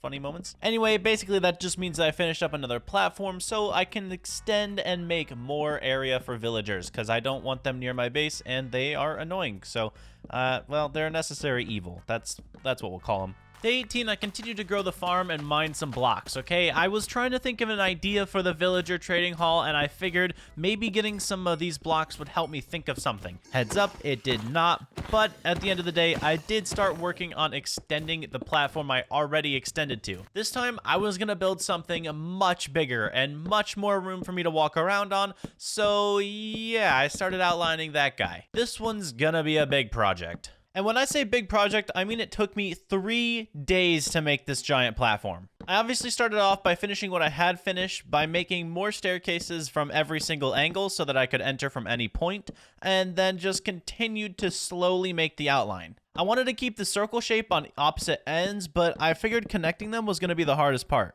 Eventually, after having all the outlines done, I had to go back for more trees because that's just how this goes. And then it was back to trying to make the outline again. Basically, the next 3 days were just me going back and forth from tree mining, looking at Discord because I was bored, and making more of this platform. Then one night, a giant horde of zombies decided to chase me down because they thought I had tickets to the next Taylor Swift concert. Heads up, no one likes her anymore. I killed all those guys and continued working. The platform took way longer than I expected, but overall, it turned out really nice. I cannot wait to have all of this land to build on. Now, if you're paying a lick of attention, you notice that there are a few holes in between my platform and my other platform. So I went ahead and grabbed some cobblestone and andesite and then my bucket of water and figured I'm gonna try something.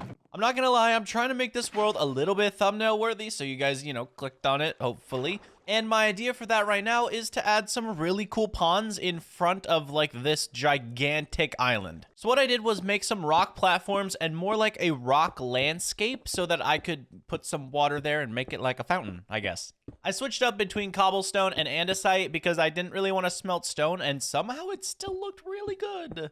Then I had a really interesting situation with the water, and I turned out I didn't like water anymore, but that's okay because I figured it out, and now we have a really cool rock pond thing. How would you describe this? Please tell me. I mean, I don't know how to, but it looks really cool in my opinion, so maybe you guys can describe it for me. Then I repeated the same process on the other side, and now we have 2 really awesome rock ponds that lead up to an awesome platform where I'm not going to awesomely fall off. Yep, I know. I said awesome a lot, so I continued the bit. And after the completion of our platform, including these rock formations, it was time to start working on a villager breeder. We have some random villager wandering around right now, and he's gonna need a home. First things first, I started off with a failed attempt, and then I went to the real deal with spruce wood and oak wood, bolt strip, and I included those aqua blocks like prismarine, and probably this one's also prismarine, but I don't know my blocks, so I'm just gonna say they're prismarine. I think you can tell the theme I'm going for after the whole chest room because I'm doing like glass roofs now, and you know what, it looks good. It's more like a rectangle right now,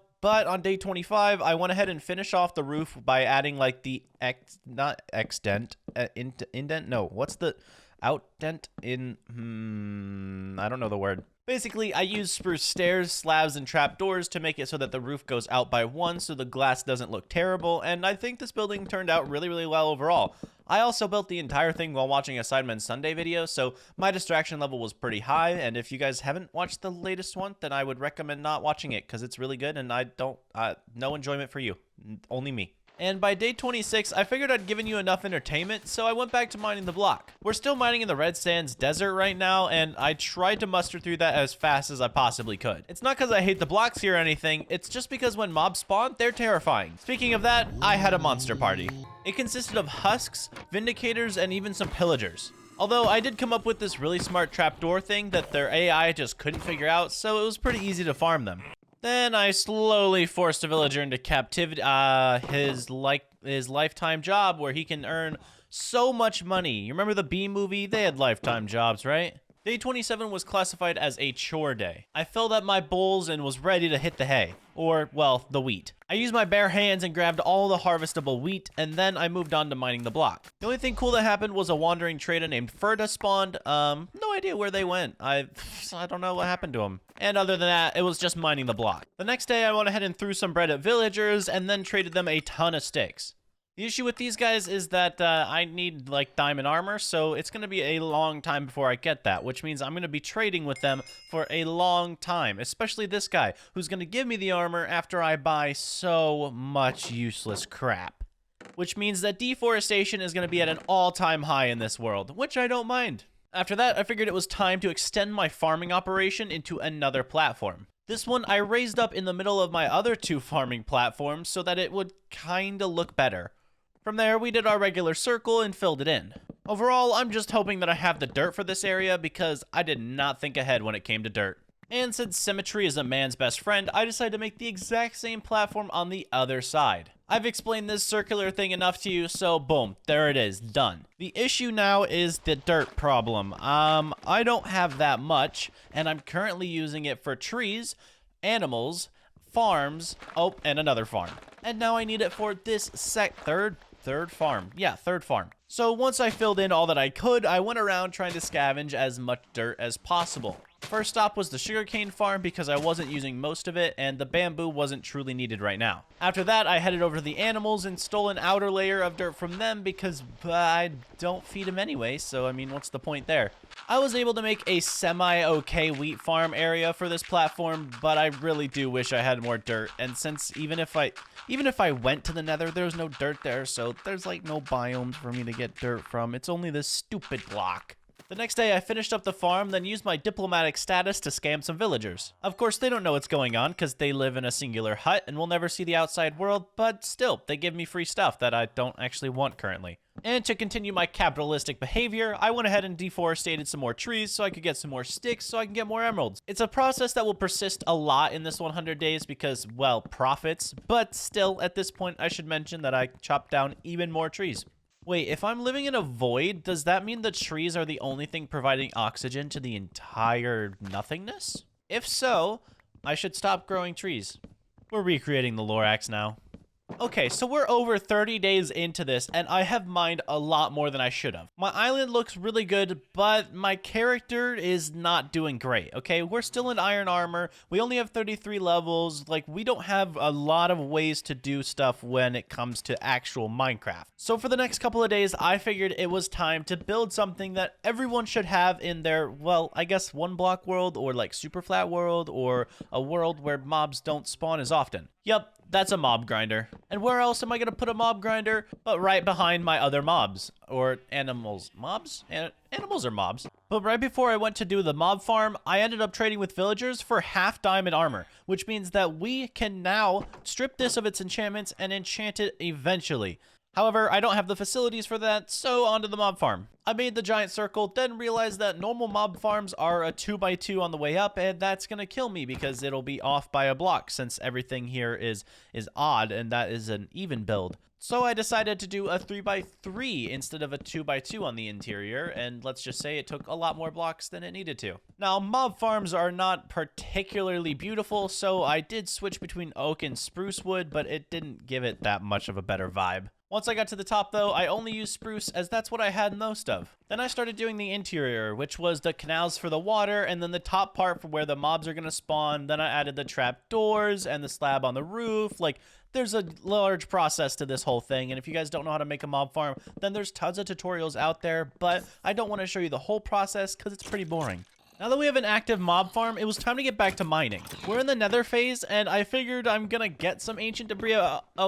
Okay, well, that was much quicker than I thought. I went ahead and made myself a diamond pickaxe so I could actually get this ancient debris because I'm not sure if you can actually break it with an iron pickaxe, and I didn't want to test it, so diamond pickaxe it is. Then I continued mining and got another ancient debris. I don't know what's going on here, but I really like the nether phase. Except for when hoglins spawn and try and kill me. Thankfully, the trapdoors saved my life yet again. Honestly, probably one of the biggest brain plays I've done, but still, it's kind of annoying that they spawn. Nether phase is going to be one of those really good ones and really bad ones at the same time. Then while rummaging through some chests, I noticed that I had an evoker spawn egg, which I didn't really process when I got it, but that means that that's a guy with a totem. Okay, so maybe I didn't notice it, maybe Allie did, but still, it's a totem guy. So I instantly went ahead and spawned that guy in and killed him and got my first totem of undying. I don't know why I didn't even process the fact that I had this guy in my chest the entire time, but now I have a totem that's gonna help me not survive the void. But I guess if those hoglins come back, I'm good. The next day, I went ahead and used some sticks that I had gathered to trade with my villagers again because capitalism, or, well, more or less dictatorship for money. Then Henry and I were able to make a deal, and I got my full diamond armor. I mean, it wasn't good diamond armor, but it's diamond armor nonetheless, and I'm not too worried about things that are gonna spawn from this one block anymore. After that, it was back to some casual tree chopping because, well, you know what? You don't even need the explanation anymore. Then I decided to chop down my bamboo forest so I could feed an entire army of sumo wrestling pandas. Yep, I know how that sounds, but Poe is probably retired by now, and what else do you think he's going to be doing other than sumo wrestling? Okay, so you know how I said the nether block is going to be really good and really bad? Well, that became very apparent when gas decided to spawn. They started blowing up and burning my house down, so I had to quickly craft a bow and kill them. I got the achievement Uneasy Alliance, but I don't remember ever allying with these guys. There's not enough money in the world to sign a contract with these hairballs. However, once they were kaput, I went back to mining the block. Eventually, I realized just how hard getting through this block is going to be, because I had the first monster party, which consisted of blazes, hoglins, piglins, and of course, ghasts. Taking everything out was a journey in and of itself, especially while my entire paste was burning down right in front of my eyes. And after all of them were dead, putting it out was another adventure itself. But once it was, I realized I had to fix so much of my area. Thankfully, everything is mostly symmetrical, so it's pretty easy to just copy and paste from one side to the other. For all the good this block gives me, it also brings along a lot of bad mojo. The next day, I remembered that I could actually have a voodoo doll of myself as my totem. Okay, it's not like that, but at the same time, I can also zoom in on the head of it and make it sound like I'm talking to you guys from my hand. Come on, give me some props, it's pretty funny. Then, while mining the nether block, the shaky ball sack decided to enter our world. So you can imagine my surprise when he didn't start dying. And by mid-nightfall, we finally finished the nether stage. That does mean no more ancient debris or netherite scraps, but at this point we have access to the nether itself thanks to all the obby we had to mine. The only way to describe this phase was picturesque. Everything I mined was perfect, literally ores, honeycomb, anything you could have imagined, and nothing bad happened. Then, while mining, a bee decided to spawn and kindly got out of my personal space and flew underneath the map. I'm sure he's fine down there, somewhere. And that bee was not the only disappearance. I got back to my villager breeder, and there were only 2 left. I had like 1,700 in here, and I literally don't know where they went. I have a prediction that a zombie spawned, and then the iron golem outside decided to kill all of the zombie villagers, and now I'm stuck with only 2. I guess I'm technically lucky that the iron golem got to the zombies when they did, because I still have 2 villagers left instead of 0. But at the same time, why, man? I could have cured them at the very least. Could I have? I have the stuff for that, right? I do. I could have cured them at the very least. Come on, man. Then I just put the rest of the glass I have on the roof and continued my day. The rest of my day was just filled with mining the block and doing some chores around the island.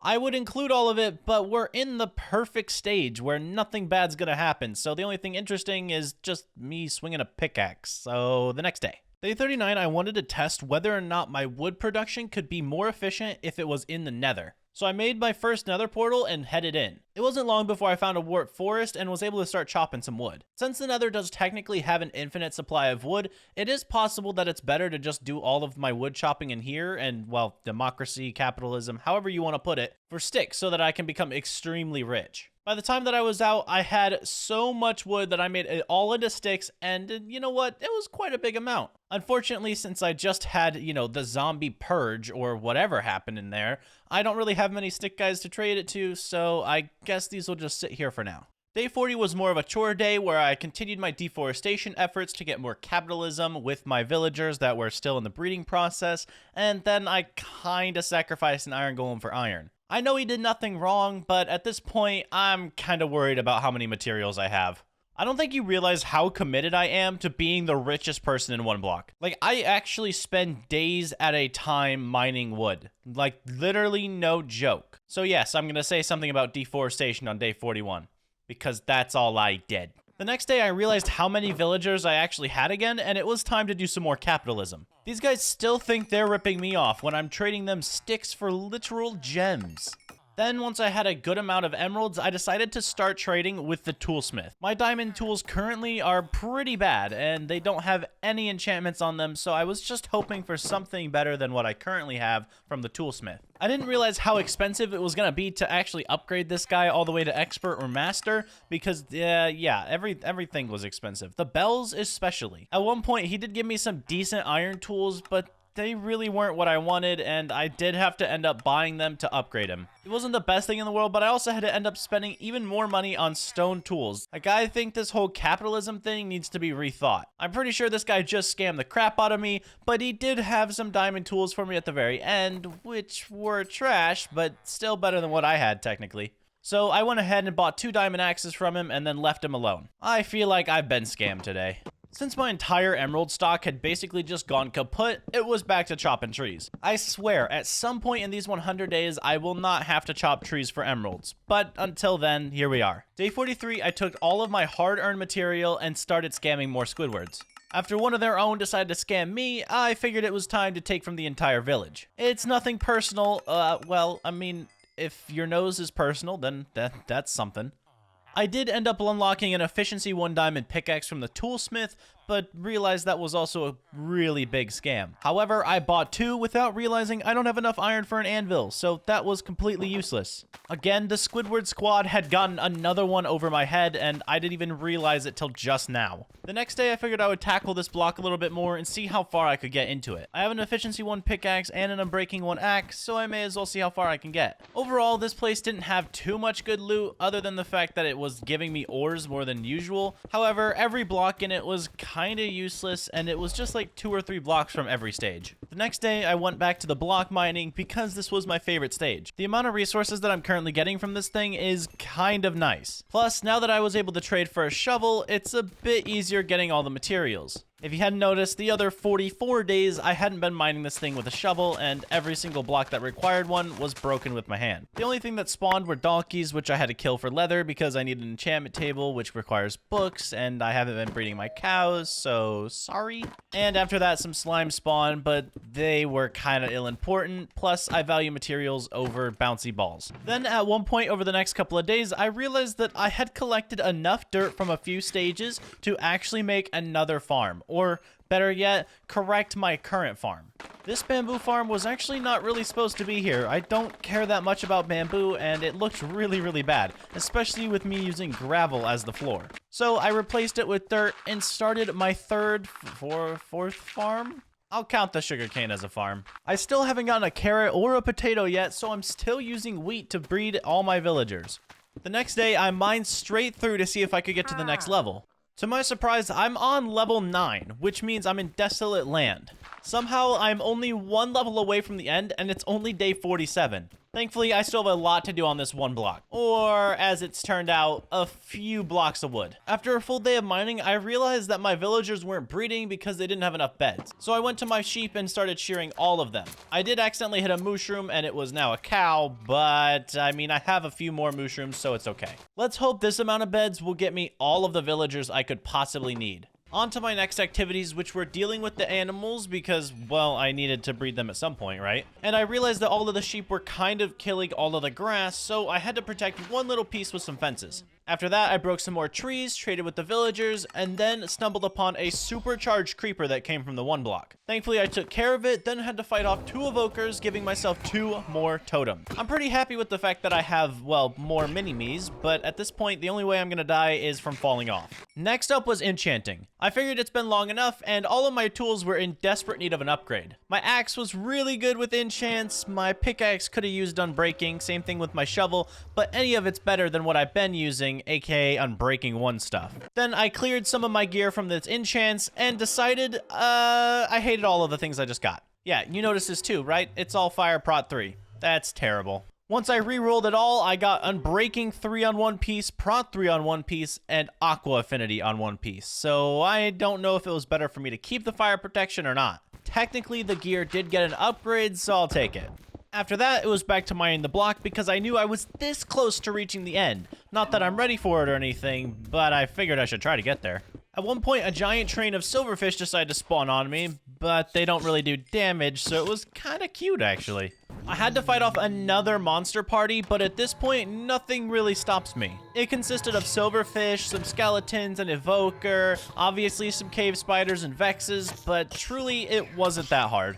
The vexes didn't even have anything in their hands, so I knew that was gonna be pretty easy. Plus, totems are kinda my thing at this point, so collecting those was really fun. After that, I spent an entire day doing chores, which consisted of farms and animal breeding. Nothing too exciting happened until day 51 when I actually reached the end. Yes, that's right, I spent an entire day mining and finally made it to the last phase of this 1 block. As soon as I complete this stage, I will be able to go head on with the Ender Dragon. But first, I'm pretty sure you guys missed out on some villager trading, which means, you know what, I'm depleting the forest's population, or the sky floating trees population.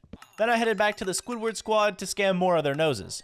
It's like stealing candy from a baby. Then I figured I'd dip my toe in one of Minecraft's true pleasures, rerolling a librarian until they give you what you want. However, what I wanted was undetermined. I wasn't sure if I wanted mending yet, but at this point, I would settle for something good. After a long while of repeating the exact same process over and over and turning down a lot of other really good books, I ended up on Unbreaking. So I sealed the deal by giving him some sugarcane because I did not have the book or the emeralds for this purchase. However, that book is going to come in real handy when I get the elytra. The next day, I grabbed all the gold that I could possibly find in any of my chests, including crafting some nuggets, and headed over to the nether. I mined down to a lower part where I thought I would find more piglins, and well, I was correct. Once I got down there, I put a couple in a hole and started trading with them. Reason being is I needed leather so I could do lectern kind of stuff because I'm going to start doing villagers and I don't have the required materials since I haven't been breeding my animals very recently. I did end up leaving the nether with a lot more leather than I expected. They kind of just gave me that instead of anything else, so I had almost like a half a stack of leather. Then I went ahead and just placed a ton of lecterns in the villager breeder so that I could have some librarians if I wanted to re-roll them. Next up, I felt like wood was getting kind of scarce, so I went ahead and did more tree chopping. What are the odds? I know you want to hear these satisfying breaking sounds, but I'm just going to skip past this part. Day 56, the block was actually pretty fun to mine. It had a better aesthetic than most blocks, just probably because it kept to the end. At some point, I made an anvil so I could combine my current pickaxe with an unbreaking pickaxe and got a really good god pickaxe. Along the way, a couple endermen spawned and I was able to get some pearls, but right now I don't really need that as I'm sure this thing's going to give me enough pearls to go to the end. As well as getting through this block, there were a few endermites that spawned in the same silverfish train as we're all used to. Thankfully, these guys don't do much damage. And that was the same process that happened while I continued mining this one block. The next day, one of the first blocks that I mined actually ended up being a monster party. This included the usuals like endermites, endermen, some shulkers, and overall just easy mobs. I say easy, but in real Minecraft, I'd probably be pretty terrified if all of these mobs spawn, but in reality, my gear's gotten pretty good. Once that was over, I continued mining the block as usual. After a pretty long day, I finally went blind due to the fact that the ender portal had just spawned. I got my benevolent gift and was given all of the eyes and the pearls that I need to enter the end. Unfortunately, the portal spawns directly under the one block, and I don't have a way to get down there currently. Before I even had time to process this though, it went into its final forever stage. This was called the after phase, where it combined all previous 10 phases into one, meaning I could mine this until, well, forever at this point. Then I had a pretty ingenious way of getting down there, which meant extending more platforms. The next few days, I continued carrying out this idea. I basically made a staircase all the way down to another platform that was on the same level as this end portal. And I continued the circular shape all around so I could do 4 different staircases as I needed symmetry. Then there were platforms in the middle that led directly to the end portal so I could get there, obviously. And after way too long, it was finally complete and I had 4 symmetrical areas so I could get down to this portal. I know how weird that sounds, but yeah, I want a lot of things to be symmetrical, okay? Relax. Then I finished off day 60 by harvesting all the farms that have grown in that amount of time, which is literally all of them. And you know what? You're lucky I didn't, do more tree stuff, because I would have done it. I would have done tree stuff. You guys would have liked the tree stuff too, huh? I know you would have, you weirdos. Anyway, from there, I started working on a sword, aka I need a sword for the mob grinder. My first ever attempt, I only got unbreaking, and probably wanted to break my monitor, because it didn't have unbreaking on it. After that, I did grind some mobs and tried again, and actually got unbreaking 3 sharpness 3 this time, so I was okay with that. Then I started organizing some blocks for an iron farm concept that I have, which actually never came true yet because I'm still recording this video while editing, but we'll see. That included me having to go to the nether and grab more crying obsidian from these piglin men because, well, I wanted another purple block. And I spent the rest of the day outlining my villager trading hall, which is going to be very similar to the breeder, just a little bit different color-wise. This one includes spruce, oak, and quartz, as well as some of the nether stuff because it's opposing to the aqua area, which, I mean, it makes sense to me, but overall, it's looking pretty slick. The next day, the focus was the interior of this place, which included adding windows and stripping some logs. As well as I started outlining the villager stands, so where I'm going to be holding them for the rest of their life, I guess. Then I went ahead and made a pretty cool chest area, and then had to shear some sheep so I could add carpet to this place. It could definitely use some color in here, so I added in some red and purple and white carpet.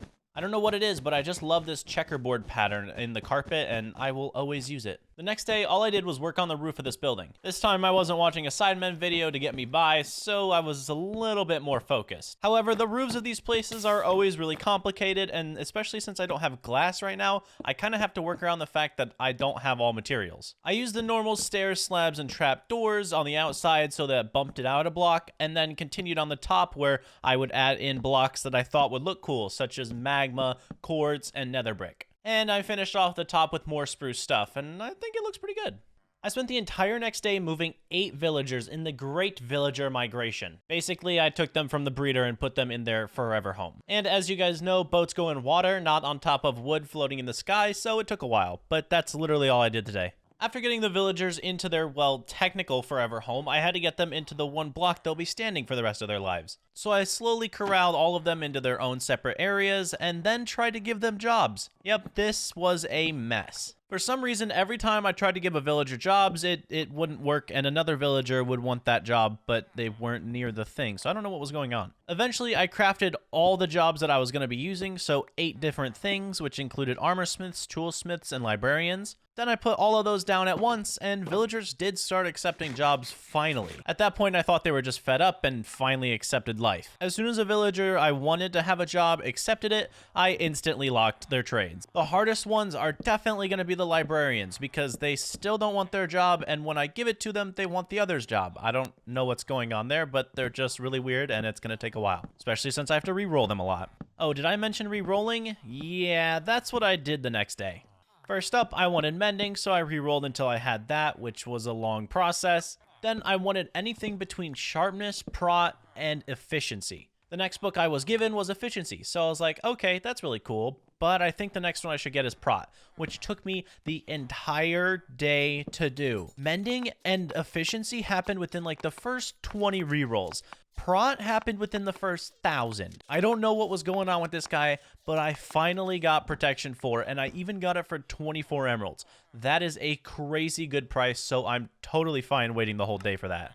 Day 67 was pretty boring. I started off at the breeder, trading with all the Fletcher guys for more emeralds. Then I headed over to the trading hall, where I started trading with the new guys so I could upgrade them to get armor and tools and that kind of stuff that I could always buy forever. Unfortunately, my emerald count has dwindled, and I'm really running out of ideas to get more. I know I can turn villagers and stuff like that, but at this point, we're really far into the series, and I don't know if I have enough time for that. So me upgrading these guys might be a slow process, or you just might see me mine a ton more wood, which, you know what, you guys probably like. Then I wanted to test out the OneBlock and see if it'll give me like more sand for a roof or anything at this point, but I truly realized that this thing is useless now. Unless I need something super bad that I can't find myself in the, well, minimal areas that I have, then there's no point to mining this thing because it gives you so many random blocks and you'll barely ever get the one you want. Day 68, I kind of failed to record a little bit, so that's my bad, but just know it was spent with me in the trees, okay? That's literally all I did.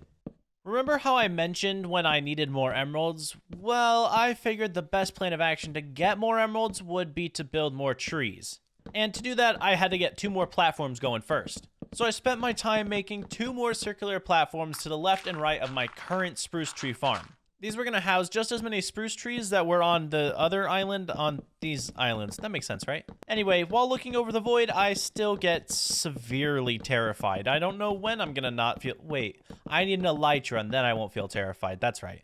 I'm assuming you realize that after I built these platforms, I was going to go to tree chopping, right? Like you guys already took a mental note of that because I did that for the next day. Like I chopped down so many trees.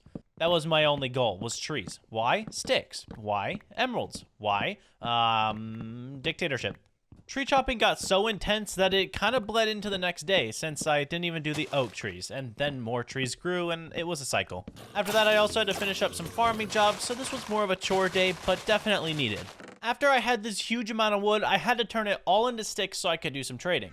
I added in a ton more fletching tables earlier because, well, I want more fletchers because, you know, sticks, and that's what I do. And a lot of them had arrows as their trade, so I went around trading with the guys who didn't have arrows, and then breaking all of the things, and then putting them back down, and then trading with the guys who weren't arrows again, and repeating that process till all of them were stick villagers. I ended up getting a pretty decent amount of emeralds out of this, but again, it's still never gonna be enough because, well, I'm greedy? Nope, I'm just a dictator. Yep, you're right. Anyway, after that, I grinded the mob farm for a little while just so I could get some more levels, and honestly, it's kind of fun. It's like therapeutic to watch all of these things die, especially since none of them have hurt me really this entire 100 days, so that's good. Day 74, I did a lot of stuff that was really random just to prep for this iron farm. The concept I have is really, really cool, but I don't think it turns out very well. I started my day with more stick trades because that's what I do, and then I organized some of the stuff in my inventory to get ready to build this iron farm. By the end of the day, I had a very small design for the very end of it, kind of put on my island, and it looked really bad, but it'll look really good in a minute. All right, ladies and gentlemen, it is time to start work on our iron farm. Remember that really crappy cauldron I made? Well, boom, now it's upgraded. I think it looks really, really nice, and this is basically where like the iron golems are gonna fall into lava and burn. After that, I built up and started working on the platform where I'm going to have all of the villagers, the zombie, and that's it? Yeah, that's it. Then I moved the villagers up there because, well, they're really annoying, so I did them first because that makes more sense to me. Then I got the zombie up there because, well, I mean, I need that guy too, and I named him Jeffrey. After that, I made the platform where the iron golems were going to spawn and added in all the water and signs and stuff like that. I totally didn't ruin the lava, by the way, and have to go to the nether. We don't talk about it.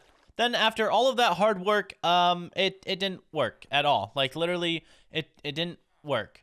I don't know why this thing doesn't work, but it just doesn't.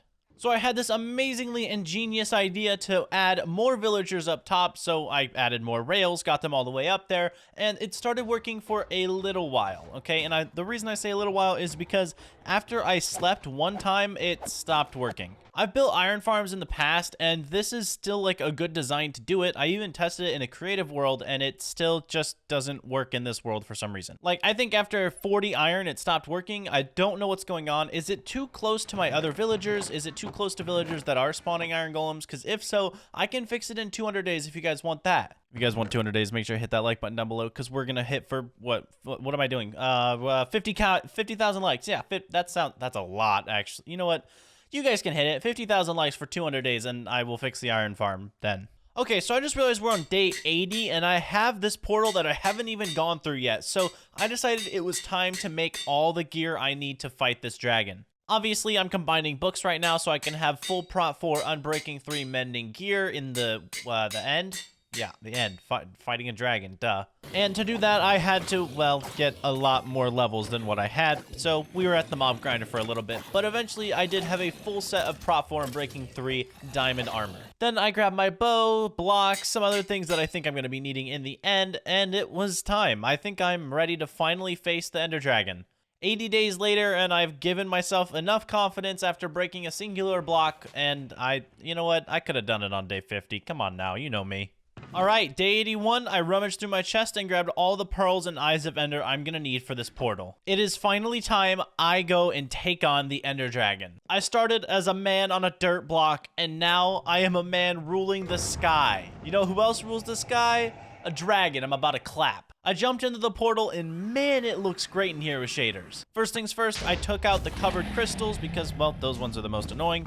Then I pearled around and blew up all of the other crystals that they were trying to hide from me. The dragon thinks she's so cool, but let's be honest, I'm the better player here. After that, it was just bow shots in the air and then waiting for her to perch. As always, this thing is super easy and could always use a buff. If you guys haven't seen the Fantasy 100 Days, maybe go check that out real quick. But in that 100 days, the Ender Dragon actually had much more health than it does currently. Right now, the only thing it can do is launch me in the air, which does nothing because I'm just built different. The dragon took a little bit while to perch for the third and final time, but eventually when she did, I literally couldn't even make it in because she had already dragon breathed her perch. From there, I tried to get in as best as possible, but she flung me out and I was back in the air flying for my life, but again, I'm built different, so I landed the water bucket clutch. And from there, I pearled back in to see if I could hit her, but she launched me another time. I don't know what's going on with this dragon, but she really values her personal bubble. After that, I was able to just kill her with the regular bow because this dragon is literally terrible, and finally, I conquered the end. I grabbed all the XP, took the dragon egg, and then went to the outer gate.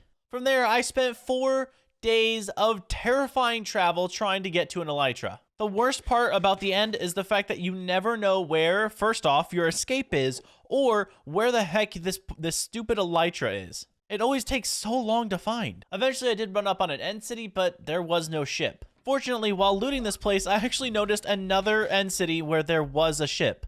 I don't know how I missed it, but somehow I did. Maybe my render distance was actually lower than 32 when I found this one, and I just cranked it up while I was in here. From there, I went to the new end city and finally got myself an elytra. You have no idea how happy I am, especially since I brought fireworks with me. So it shouldn't be that long to get out of here, right? Eventually, I did find an end gateway and was returned home safe and sound. 86 days later, and I have an elytra in OneBlock, which means I think I can survive here for the rest of forever. Now that I'm back home, I realized that I gave my iron golem farm a dimensional reset and they still didn't work. I have no idea what's happening up there, but it literally isn't working at all. So I had to take the entire thing down.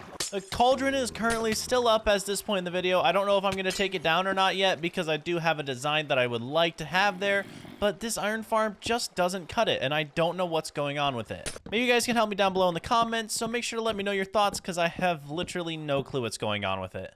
Okay, so over the life of this OneBlock, we have actually gotten 2 wither skeleton skulls. And since I just beat the technical biggest boss in the game, I figure we should beat the boss that normally people do after it. Yeah, we're going for the wither in 100 days. So I grabbed all the gear I could possibly need and headed straight to the nether. After that, it was just a hop, skip, and a jump before I found a nether fortress. Now, I don't have looting 3 on my sword, so killing all these withers was a very, very long feat. And over the course of the last 3 days, I've actually found multiple fortresses. This is at least one of 3 that I'm sitting at right now. And while flying around in the nether, I actually did get the 3rd wither skeleton skull that I needed. I was actually going to pass by these withers, but then I figured I should come back and boom, he actually did drop a head.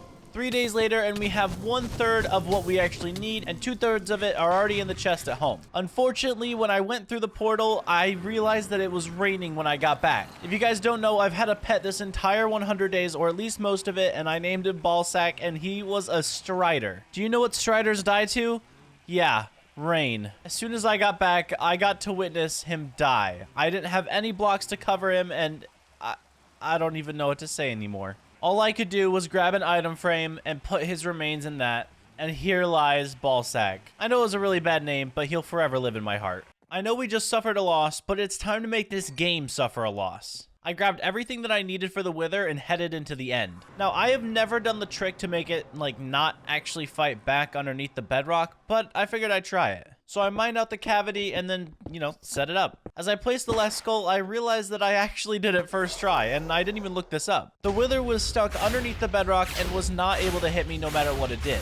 Man, I even brought potions to this fight, and this is like the weakest possible mob ever. After about 30 seconds and 12 hits to the tail, it died. Which means now I have a nether star, so I can make a beacon, but, I mean, this thing was absolutely terrifyingly bad. Once I got back, I did end up crafting a beacon, which means I'm going to either have to get a ton of blocks for a beacon, or maybe just a few and make the light so that it looks cool. Yeah, you guys are probably going to have to deal with a tier 1 beacon.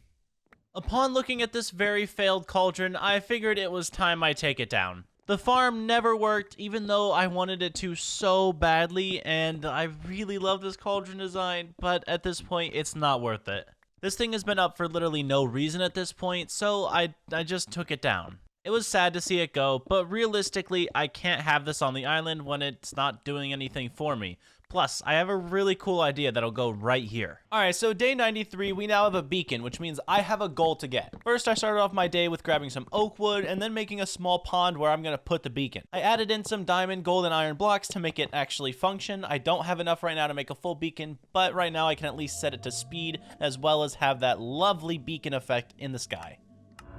Then I went ahead and moved my enchantment table over to this area and set it directly on top of the beacon. Reason being, beacon light can actually go through enchantment tables, and I figured it would look pretty cool, which it did. Now for the coolest build that I'm going to be doing in this 100 days, I started outlining this spiral effect around the enchantment table. I used spruce at first, but by the end of the day, I started using nether brick and nether wart to get some color. I wanted it to be like a rainbow spiral, so you know what, you guys will just have to see. The next day, I got back to work. I'm not going to explain the entire build to you because it's really cool when you see it for the first time. As you did already see though, I started off with red and started going through the color wheel, so like a darker red, light red, orange, yellow, that kind of stuff. The colors that I had to work with were very limited, but but I did get a decent bit throughout these 100 days, so I was able to make it look semi-natural. I eventually made my way all the way up into colors like blue and purple at the very top, which just overall rounded this thing out very well. And with the beacon light, I think it makes it look so much better.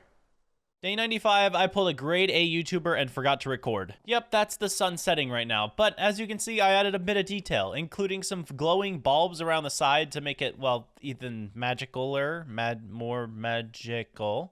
As well as if we actually go on the thing, there are some lanterns around it to make it light up during the nighttime. Hopefully you can't see them from the front. I mean, if you look at the back, you'll definitely see them, but still. Then at the very bottom near the enchantment table, I added blackstone and gilded blackstone to kind of make it look more corrupted. I don't know why I like this, but I really do. I think it's a great build, and I think it turned out so well. Day 96, I went ahead and chopped up some animals like I was a meat grinder because I was starving. Then after getting all that settled, I moved to the mob farm to see if I could finish one last task. As you know, all of my farms are currently made out of wheat, as that's the only thing I've gotten. But you can actually earn potatoes and carrots from zombies, so I figured I'd see if I could take the time out of my day to get a potato or carrot. At one point, I actually did finally get a potato, which meant I was able to plant a potato in one of my farms and grow it with all the bone meal I've received. And that's exactly what I did. I multiplied this potato tenfold and finally filled up an entire farm for just this one potato. To be honest, I did wish it was a carrot because those can go to villagers more than potatoes can, but at the same time, I'm happy I finally have another food source. With the accomplishment of finally finishing up another farm, I decided it was time to, well, do one of the greatest things I'll ever do in this 100 days. And that is the last day of tree chopping. I know, I spent a lot of time at the tree farm chopping down spruce trees, but let's be honest here. You guys liked it. So I spent an entire day at the 3 new tree farms that I have, chopping all of what I could down in a day. Unfortunately, by the end of this day, I still wasn't even able to get to the 3rd one because there were too many spruce trees. I think if I do end up doing 200 days, 50k likes by the way, then I'm just gonna start dedicating like a 20-day period to wood chopping. Now I think you're off your rocker if you didn't realize the next day I went ahead and traded with the villagers. All that wood was not for me to catch up on, well, the materials that I don't have anymore. It was more for emeralds because I'm going to be upgrading one piece of armor or one tool that I have to Netherite, so I wanted to make it perfect. Overall, I got around 4 stacks of emeralds and started making my trade with the trading hall villagers. I got another mending book and an efficiency 4 book, which I combined onto my axe because, well, it's been there since day 1, and what else has it been doing other than getting me wood the entire 100 days? Yeah, I'm putting it all on my axe. Then before I made my perfect netherite axe, I figured I should heal it up. So I turned to the mob farm where I got all of the levels I could possibly need to get the durability up on this bad boy. After that, it was a few blocks later before I changed my diamond axe into a netherite axe. Then I pushed a wandering trader off the map. Okay, I just realized my time is running out. The sun is rising on day 99. I have one last build to seal off the 100 days in OneBlock Skyblock, and I still have no materials for it. I want to make a small shrine to the dragon egg, but to do that, I want to use obsidian, so I jumped right into the end. Then I flew to the top of one of these gigantic obby pillars and started mining. I spent more than half of the day up here. More than half, which means my time for building was limited. As soon as I returned home, I rushed to accomplish the goal that I had. First things first, I wanted the dragon egg to look like it was corrupting our land, like always. And I put it on its own purple pedestal because, well, it makes it look a little bit unique. Then I added obby all around the outside as well as end stone to make it look like the end is leaking through. Then I added 2 claw-like spikes to the side because I wanted it to look like it was bringing the end here. After that, I added some extra details around our corruption area and added some shroom lights. If I had end rods, I swear I would have used them, but I didn't have enough time to go into the actual end, find the end city again, and get them. After all that time, I think I was actually able to make this dragon egg look like it was meant to be here, as well as make it look like it was stealing my island, but that's besides the point. Overall, I'm very happy about how this area turned out and how our entire island mess turned out. But I think it's time we move on to day 100, signifying our survival of 100 days in OneBlock. The last day, I wanted to give you all a very peaceful and calming tour of our island. Everything that we've built over the last 100 days really means a lot, and I think we've accomplished so much. For all of you that stuck around, thank you guys for watching the entire video all the way through, and I hope to see you on the next one. And after beating OneBlock on my first attempt making a crazy island, I wanted to do it with a friend. I grabbed my good pal Maggie and hopped onto a world with just 2 of us, battling out for the best build. Alrighty, welcome back to OneBlock. I'm sure the intro explained enough, so let's get right into it. First off, duos. We have to pray to God, literally, that the server won't lag one of us off, thus ending the video quicker than the shortest divorce, believe it or not. That's a real thing, I looked it up. Thankfully, Magi's got fast hands and he granted us the use of our first dirt block, which I snagged and placed down for safety.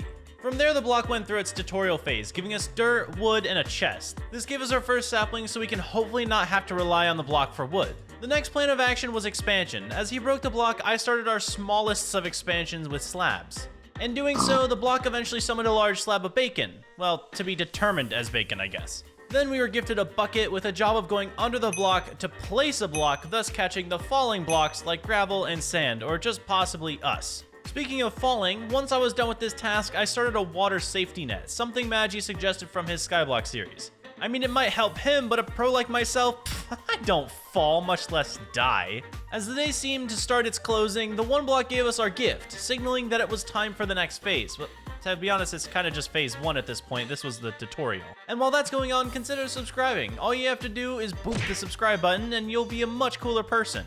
Oh, and you know the bell? No, not the one for villagers. Yes, that one. Ring it so you know when I upload another banger like this one. Anyway, back to the real content. Stage 1 of the block. Starting off day 2, I happened to find a couple of chickens, and you have no idea how much I wanted to hit them off the map. Maybe like I did the one at night, but we don't need to talk about him. With the chickens safe and sound with the other animals we caged throughout the night, we returned to slaving over a single block until it gave us a gift, once again signaling it's time to speed things up. Stage 2, the cave phase. This one gives us access to stone, ores, and mobs, which all can be helpful in their own way. First thing I did was steal the stone for myself and craft the first stone tool, a pickaxe, and promptly threw off the dreaded wooden yuck axe. I can't believe I had to use that thing. Honestly, I'ma say it, wood pickaxes started COVID. Anyway, back to double mining the OneBlock, which happened to reward infinite food, a mushroom. This man, in my book, is royalty, deserving of his own pen away from the other goofy-looking, resource-lacking, worthless pieces of shit. Then the unthinkable happened. A chest awarded its young Padawan with its first spruce sapling, which then I proceeded to twerk on it, hoping for its righteous growth. We also got the first mob spawn, who I absolutely wrecked, by the way. Who told you you could spawn here? This island isn't rent-free. We charge $100 a second to stay here, almost as bad as New York City apartments. Holy cow. Sometime later, Magi figured out our best use of the limited resources we got was to make a smoker. So I did this. That's called spawn killing. However, my best use of resources to date was getting 4 spruce saplings and making a separate platform for an almighty tree. One who could fund our mission for generations to come. Anyway, the day ended out pretty calm, with our first green bean loaded with gunpowder. However, I was very manly and handled the situation without breaking a sweat. Day 3 opened with a bang, specifically the next phase, Icy Tundra. This means we now have access to strays, wolves, and snow. I know, cool, right? We took this upgrade as a chance to grind the block for new materials, including spruce. Let's go! Stop judging me and hit the like button. If we have 15,000 likes, I'll drag this man back into a world for 200 days. Anywho, something big happened to us. Strays. With this, Magi had a big brain plan to double our water, but we needed bones, which we each got 2 of. He somehow managed to duplicate the water with bone meal, spawning in seagrass, thus making a source block. I was utterly amazed. I didn't know you could do this. However, in his attempts to impress me, I realized I could grow my tree. I spammed my bone meal on it to get the best tree around. You're kidding me, right? I don't even get my tree? This is what depression feels like, I think. Thankfully, by the end of the day, Magi had blessed me with his bone meal, growing the tree for me. I finally knew my purpose. My friend, the tree. The only thing keeping me from jumping into the unknown was this thing, which I proceeded to chop down as if all the work we had just gone through was for nothing. But I'm getting spruce wood, so who's the real winner here? As the moon set and the sun blessed us, the block was like, not today, buds. You're not making it past day 3. And spawned a monster party on us. Now this can only be described in one word. Infernal regions. Thankfully, my smart thinking gave us a separation from the protein-induced creatures and we were able to kill them off. Normally I start my morning by VPNing shows on Netflix, not fighting off undead hordes. Although that was really all that could happen on day 4, cause I was getting hungry and went AFK to order food, in real life. Yep, instead of being a good YouTuber creating amazing content, I figured burgers are more important. And let me tell you this, I was right. I ended up ordering Five Guys, which in fact does sell burgers and not men. However, that led my day 4 into the night when we unlocked the ocean stage. Okay, yeah, now you can shake in your boots. The ocean stage now allows the creatures of a guardian temple to rise up, breathe on land, and shoot lasers at us. All while we watch without any armor. Fun. Thankfully, like the smart men we are, we decided to expand the platform on day 5. The idea was that the OneBlock island would separate myself and Magic. We would each branch off onto our own island, starting a building war with one another. The night after gathering the spruce I needed, I started work on a bridge to my area. I wanted to do a covered bridge mostly made of spruce, cause duh. I got decently far in the project when my food from earlier arrived, so enjoy this lovely time lapse that took up almost all of day 6. Just kidding, I'm not gonna show you that whole thing. So now building this covered bridge took a little while because I'm now eating burgers. However, once I added the walls, trapdoors, and the final roof, I can start my own platform to counter Magi's build. As for some reason, like I mentioned before, we're just competitive and won't build peacefully. At the end of day 7, Magi warned about phantoms. They normally take about 7 days to spawn, which is something I didn't know about, but with only one bed we were kinda stuck. So I made the big brain play and logged off the server. I just left. He was able to sleep and start off day 8. Which is the day I can start off on my platform. However, I have some huge plans for this place. I really want to make a large house for Chest, but sell it off as a hallway so he thinks that I'm not building like to my full potential because it's just a hallway. Then I can have multiple platforms leading to farms, trees, villagers, etc. Although I need wood for my build, so basically I spent the entire day cutting down trees. But mark my words, the base will look epic. Now the next few days are kind of a blur. I was filled up on burgers and mostly just existing. However, what I do remember is working on my hallway. I mean, look at this. It's huge. Very large, I'm telling you. Anyway, at one point, I remember fighting all of the anime universe. Okay, maybe not that, but Elder Guardians. While we mined the OneBlock, the ocean phase figured we needed a boss fight, so it spawned another monster party. This time, it was the strongest bosses possible. However, being the men we are, ready to take them on, we ran like little children going towards the ice cream truck. However, in our bravery, we were able to elude the monsters till they took themselves out. I don't want to do that again. Tree grew, I'll be back. Kind of my saying throughout these 100 days, as you know, I just love spruce trees. Then I broke my axe on it, so I upgraded it, stealing valuable resources so Magi won't be able to get any. Master plan. After that, nothing amazing happened. I just worked on oak trees as my base can't all be spruce. That's just silly. No, that was silly. Why am I saying no one says that anymore? The next day, I finally figured I should add a water safety net under my base, as it might come in handy one day. I'm not admitting to defeat, but it could be useful, I guess. And let me tell you, I may have hand-eye coordination from gaming, but not when it comes to slabs and water. I am terrible at this.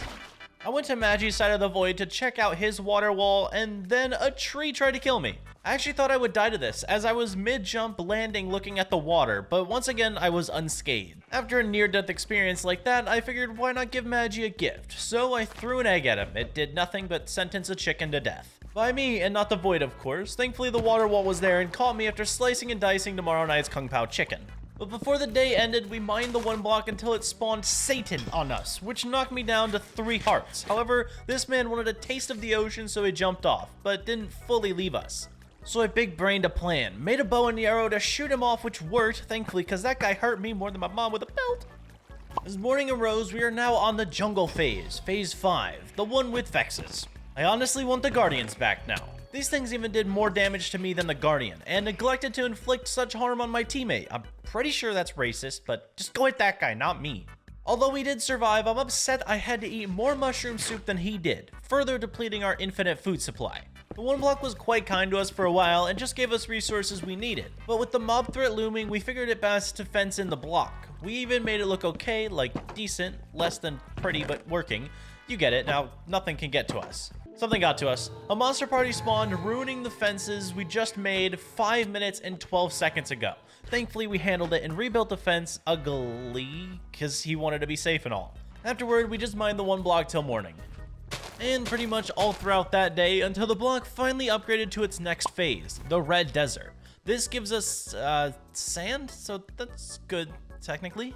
Oh hey, it also gives us villagers, finally. These are the only way for us to get diamond gear. Well, other than end cities and bastions, but I can't beat a bastion naked. End cities are easy, but bastions, those at least take underwear.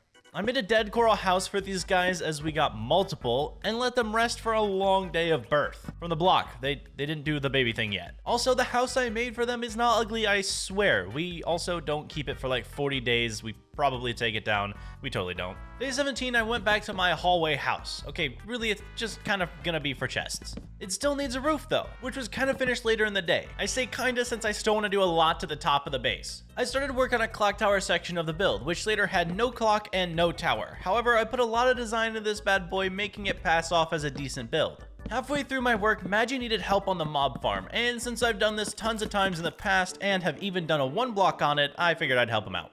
Upon being put to work, I immediately showed off my building skill by plummeting to my death. Just kidding, haha, there's water down here, thankfully. I later passed this off as me just taking a break from the work, cause like, I wasn't gonna die. Anyway, this was totally fine, and we had zero reaction to this whatsoever. Go watch Maggie's video if you really want to see the reaction. And by the morning of day 19, we had a working mob farm, so now I can actually finally finish my house. To be fair, this was mostly built for bone meal, so we can get more trees to further expand the base. Worth it. Also, my base was blown up by a creeper when I got back to working on it, so fun day. Adding on the final touch of windows to this place made the difference, and now I have a shell of the hallway chest system I'm gonna make, but it looks good. So day 21, let me tell you about day 21. It was aimless. I think I did a few things, but it really never amounted anywhere, so day 22 is where it's at. Let me show you. I worked on the interior. So cool, right? In all honesty, it was just the inside roof so I can map out the chest locations. However, it ends up looking super cool. I even added in a long wooden beam I decorated with leaves and trapdoors. I loved it so much that I did another one. Doesn't the place just look really nice? However, after my house tour, Maggie wanted to show off his place, which in my opinion is only good because of the rock. No, I'm kidding. I do love this place. The colors are great. I do wish that I didn't use so much spruce, but as it is, it's the best block in the game. You can't even argue. Day 24, when I logged in, it was raining, which is dumb because water. Am I right? I brought back legal deforestation by declaring myself a lumberjack in another video and cutting down a mass amount of trees to finish off the chest room. Worth it, vegans! I used that wood to make a platform for trees and other farm stuff. It hopefully will allow me to become rich with villagers, which is my goal. I basically just want to be the richest OneBlock guy. I may have also been on the phone during this day, so much progress was made, maybe? But I did end up getting the platform done along with the water wall that goes underneath it so I don't fall to my death. We also went back to mining the OneBlock, and since it was a seamless task, I didn't even have my hands on the keyboard when a Vindicator spawned. Thankfully, Maggie had it handled. Although the game figured why not test him again while I was eating and spawned a monster party. Thankfully, again, Maggie was around to take care of it while I was running around like a madman. Hey yo, what up Arnold? He's my new villager friend. I'll be stealing from him a lot later. I put a wandering trader with Arnold and friends, cause why not, it'll be fine. Also, OneBlock, so fun, yay. I mean, to be honest, this is how we have made our livelihood, so I guess this thing is fine. Although, if it keeps spawning these things, I might never touch you again, I swear. But the real reason we mined this thing was to get to the stage here, the Nether stage. This place will open up so much for us, including lava for constant cobblestone, the Nether stuff, which can get us Netherite, and bastions, which has a chance to have diamonds or diamond armor, which is a big thing for us. Real quick, I want to mention that I found Shaky Ballsack. Yes, he's back in the video. I went ahead and made him a house inside of my house, and he is now the central structure of my very own chest hallway. Every single time I walk in here, I get to say hello to Shaky Ballsack. And of course, I name him later on when I remember that we have a name tag, but for now, enjoy his glorious beauty. And of course, all of that comes from the actual Nether, so that's where I headed next. Of course, when I entered, it was perfectly on a fortress. However, what I'm looking for are the bastions I mentioned earlier. While I was here, I also made it my goal to gather some gravel. We need it for more dirt, and with an open world Nether, this is the best way to get it. Back on the hunt, I was finally able to find my first bastion. It was a bit tucked away, but it's a square, something that's not natural in Minecraft, so it was easy to find. The hope with this thing is that it's a treasure bastion, which of course it was. What luck. Now all I had to do was safely get to the middle without being one-tapped since I'm only wearing gold armor. I was able to mine out a few brutes and make my way to the chest. It had a half set of diamond armor and a netherite ingot. I think I probably got some of the best chest loot pool I could have had. Now I can make fun of Magi for being poor. I did stay here for a little bit longer and ended up finding another bastion, although this one was just for gold. I wish I got another treasure one, but no such luck. I went on to trading for leather, arrows, and potions. We do need enchants and a way to kill the flying things that the block seems to keep spitting out. After that, I went back to base to check on Magi's villager breeder, and he's a super slow builder. But I'm not here to gloat, I'm here to show off my better armor. Well, okay, that's gloating. Back to my extra platform. To finish it off, I needed to multiply my dirt. Thankfully, I had plenty of gravel to do so, and if you don't know, you can actually take dirt and gravel, make coarse dirt, then hoe that into real dirt, and then so on and so forth. Now with all this, I can make pads of areas for trees and farms, which I forced Drew to actually fill out the plots of land I added. But it was also for villager breeding, as I have the only source of crops at the moment.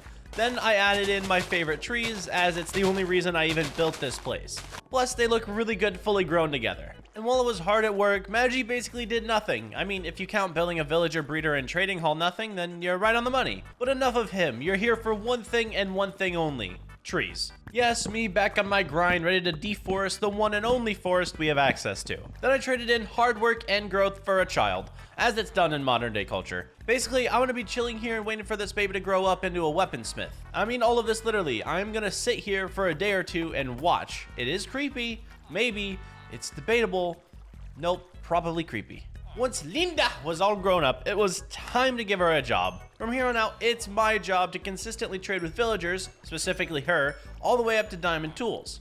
I may have had an excess of trades at one point that I gave to Magi, so that was funny to watch. Then I made the final trades up to expert for the first diamond tool, which again I gifted to Magi in the best possible way. Then I realized that in my inventory I possess 5 enchanted axes. You know what time it is. Hey yo, what up my Arnolds? I got more branches for ya.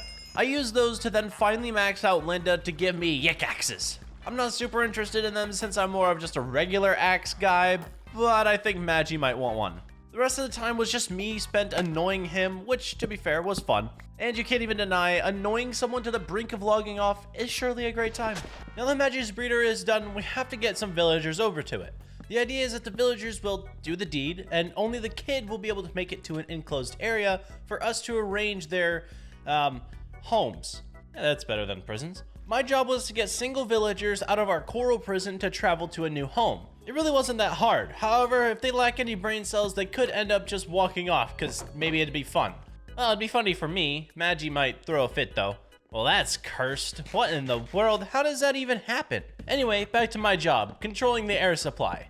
Technically, it's a little bit more than that. I am going for diamond gear, but I like to think about it as I'm the only one who can control how much oxygen around here. Is that part of the Lorax? I feel like that's a thing in the Lorax. I used stonks to trade my way up to armor until I got the first sets of diamond armor. I know I just went to the Nether and got the stuff on my own, but I can't leave Magi hanging for too long. I even used my own cash to give Magi his first real armor gift, half diamond armor. But I'm not done. It's not like I have anything better to do.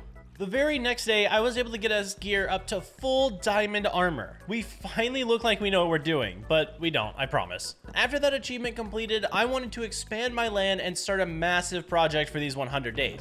I want to transform my side into the overworld, the best that I can. Hey, I was the one who said it was going to be a massive project, turning this into this. But we all have a goal. I first had to make this giant platform and surround it with water. I don't want to fall off and, well, die. Safety first, but look how massive this thing is.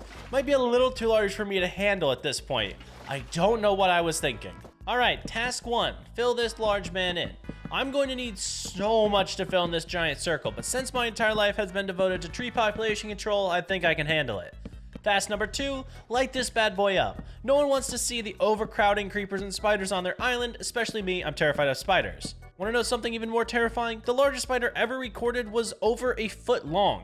Even a Subway sandwich is smaller than that. Task 3, convince Magi to go bastion hunting with you because the large pizza island project is taking way too much headspace and you want to risk both your lives in a pursuit of dark gray iron. Venturing the Nether with Magi was actually really fun. He said he's played many Bed Wars games before, which is how I started, so the parkour skill we acquired was similar. Unlike Winter, whose entire goal in the Nether is to end my video by falling in basalt. The first bastion we found was a solid hour into recording, but that didn't stop us, as we never stopped looking. However, some friends on top really didn't like that we had stopped in and could have easily knocked us down into the treasure room. Oh, did I forget to mention that this one is once again the best bastion to exist?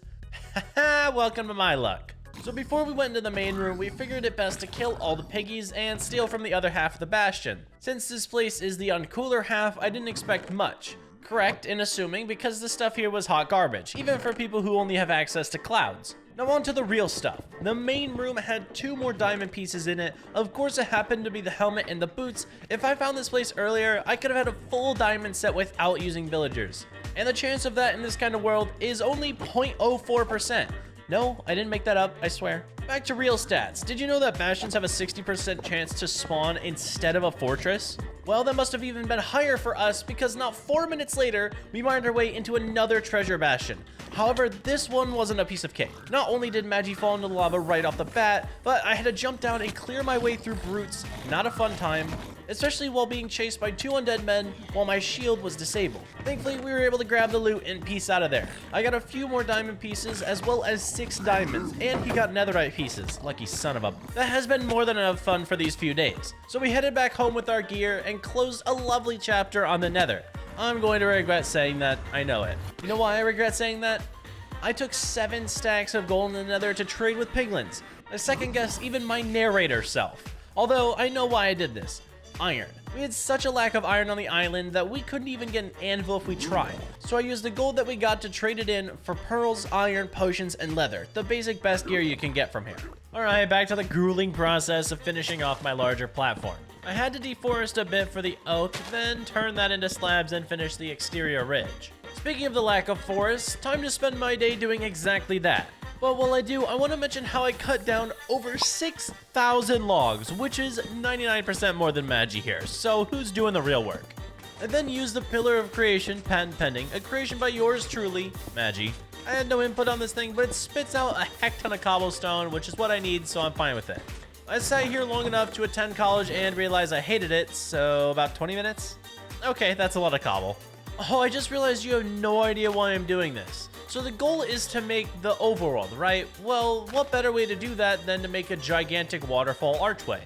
Just making hills out of grass? No, I like to torture myself with work. Smile. I'm not AFK, you are. Someone calculate the percent of this video I spent chopping trees. Here's an extra 5 seconds just for you. 1, 2, 3, 4, 5. So once again, while I'm working, Magi was just building a hill for his main base. I feel like there's an uneven sense of work ethic. I'm always doing what I want to do, and he's always further advancing the island. What a nerd. So dirt, right? Well, I need some, meaning I'm headed back to the nether.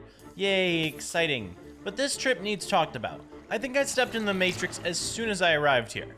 I was obviously looking for gravel, but what I didn't know was that I would be sent into a constant shock about how many times I didn't find gravel and how many times I made it back to the portal. It's impossible for you to experience this pain because you're the viewer. But as the runner in the video, I felt like I was in a loop. Like, how did I end up above the portal when looking for gravel? And how did I somehow make it to my old gravel mine? What? I don't know what's happening. It may not seem like it, but at this point I was actually screaming in game.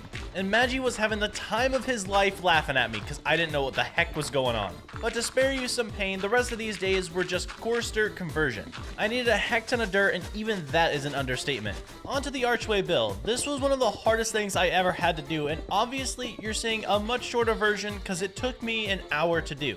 The issue was my visualization of the curve. Your brain tells you you can make a curve. When you try to do it, flops. It's never right. However, by the end of the 3 days, we managed to make the intended goal a mob spawner. Because this thing's completely hollow and there's no torches on the interior, so we're gonna have mobs in there for all of eternity. But I think that the archway turned out a lot better than my original design, so I can't complain. Now to just dirt. I spent the day laying out most of the dirt on the island. I want to have a river run through the land as well, so I planned that in. I also put a small island in the middle for an enchant table. It's all a really cool idea, until you have to place all of these blocks. No one ever warns me that I do too big of builds until I'm doing the build. Okay, that's a lie. Everyone warns me, I just don't listen. In all that time, Magi finally finished his house on day 66. He's a slow builder. Although it did look really good. It just needs an interior, which you can see him do in 200 days. 15,000 likes and we'll do another 100 days in this world. So go smash the like button right now and comment 200 days. Also subscribe. Okay, bye. Over the course of like the last 20 to 40 days, I have finally grown enough sugarcane to make the full enchant table. And since the small island on my side was kind of done, we placed it there. With over 50 levels, you can imagine how happy I am that we can finally get to enchant our stuff. Working with the crappy villager enchants has not been fun. Linda! I got plain P4 on the chest plate, Unbreaking 3 protection 4 on the leggings, which was actually good, Unbreaking 3 fire prot on the boots, and fire prot 3 on the helmet. It started off so well just to be screwed by the game. Although the pick and axe kind of made up for it a little bit. At least the silk touch will help me get grass spreading over here. I redid a chest plate and got, oh, okay, wow, making up for some stuff in chat table, I see, thank you. The boots I re-rolled as well and got Unbreaking 3, prot 3, and the helmet followed with plain prot 4. That's good enough for me. Now I'm really swagged out with the gear. Back to the real stuff. Fine. I know it needs done, but why is work so much work? Is this really entertaining? You could just like skip it and go to the final product. I get how bad that can sound, but it will look cool. Fine, I spent the day finishing off the island's dirt blanket as well as the arch. Then I went back to the patent pending machine, which in all fairness, can you patent something in Minecraft? Anyway, I was back here mining cobblestone for the bottom layer of the river. I gotta make it look half decent. It's wood right now, so I'll add in a little bit of stone. And I say half because I don't actually fully cover the river's bottom, and it still looks fine, see? Have trust in the dream, people, trust in the dream. Then I had to add in water, which was an adventure since I had the river 2 blocks tall in some areas, although it does tie into the area really nicely.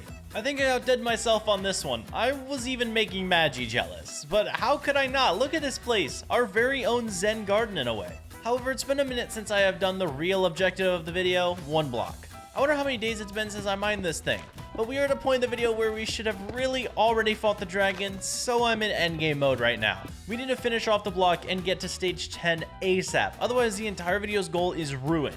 Oh, and do I need to mention, while I was mining this thing for more than 3 days, Magi helped a total of 0 blocks. I had to do the entire thing by myself, but I was able to solo it all the way to the end portal. Yes, I soloed the OneBlock for like 5,000 blocks. Heck you, Magi. Why do you always do productive things like building an iron farm when I need to make fun of you, weirdo? So since we have to fight a dragon or whatever, we had to gear up for the fight. I grabbed blocks, water, pearls, fireworks, food, etc.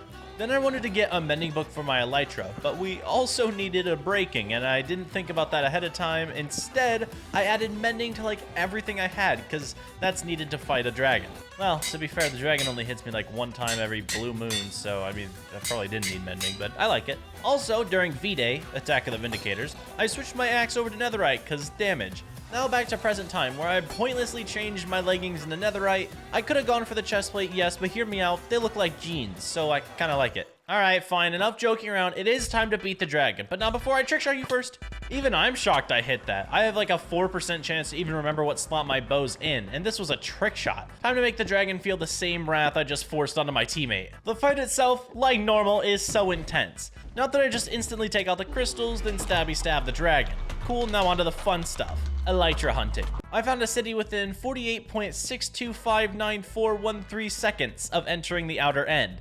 That was a lot of numbers. That was a fake number, by the way, but this isn't a fake elytra. I was able to use this thing to find other end cities while I let Magi loot this city. I found another one pretty close and took the elytra right away. I also stole the stuff from the city itself as extra gear. Sometimes I forget we only have 1 block to work with, so all of this armor is either expensive with villagers or just super hard to craft from the block. On my way back to Magi, I even found another end city. This time, I had to make a shulker box to fit all of the gear from this place. Oh, and at this point, Magi was still looting his first tower. What a loser. Back with Magi, I showed him all of my loot. He wasn't jealous at all, who would be? He got his elytra and we flew home, finally ready to conquer the void and its failed promise of death. Also, he made a dragon lamp. I don't know why, it's a thing that he does in his videos. He uses the egg to make a lamp. I can kind of see it, but I don't know, it's just his thing. Alright, so I mentioned Magi made an iron farm, right? Well, there is not even a collection system for this thing. And after fixing up my gear with some fresh mending books, I headed back into the Nether to collect some blackstone so I can make a proper collection system. Fun fact, blackstone is slow to mine, so I was here for a little while. Another fun fact, crafting table. Yes, I'm already back at base building the collection cauldron. One of my patented builds, Magi has the cobblestone thing that actually helps, and I have this one. I don't know what's cooler, the practical functioning product or the fancy bowl. At least it works. Time to check back in on Magi, who has been complaining about the storage system right in front of his house. I don't see a problem with it, looks fine to me, but he forced me to spend the rest of my time organizing all of our random stuff into the portal. He made a special area just for this, and oh my, this took a ton of time to do. I lack brain cells when it comes to spotting the right items in the category I'm sorting to, which probably made it 10 times harder. Day 78, trees. Haha, add that into your list, Carl, because I know you're the one counting how many times I cut these things down. I also had the best netherite luck ever. Well, we did. Magi and I dove into the depths to upgrade our gear, which only required about 24 netherite, and I may or may not have left with around 39. I don't know if you know, but that's actually more than 24, I think. I skipped counting class, so you decide. Major flex time, Magi. You may have your armor, but I have an entire block of netherite, which means I'm better in the practical sense. Aha, trees. Carl! So you see this water thing we've made over the course of the last 82 days? Well, now that we have elytras, we don't need to worry about the void anymore. To remove the water wall, I had to block off all of the waterways connected to it. And let me tell you, this thing was connected from the edge of my river to the end of Magi's Utopia.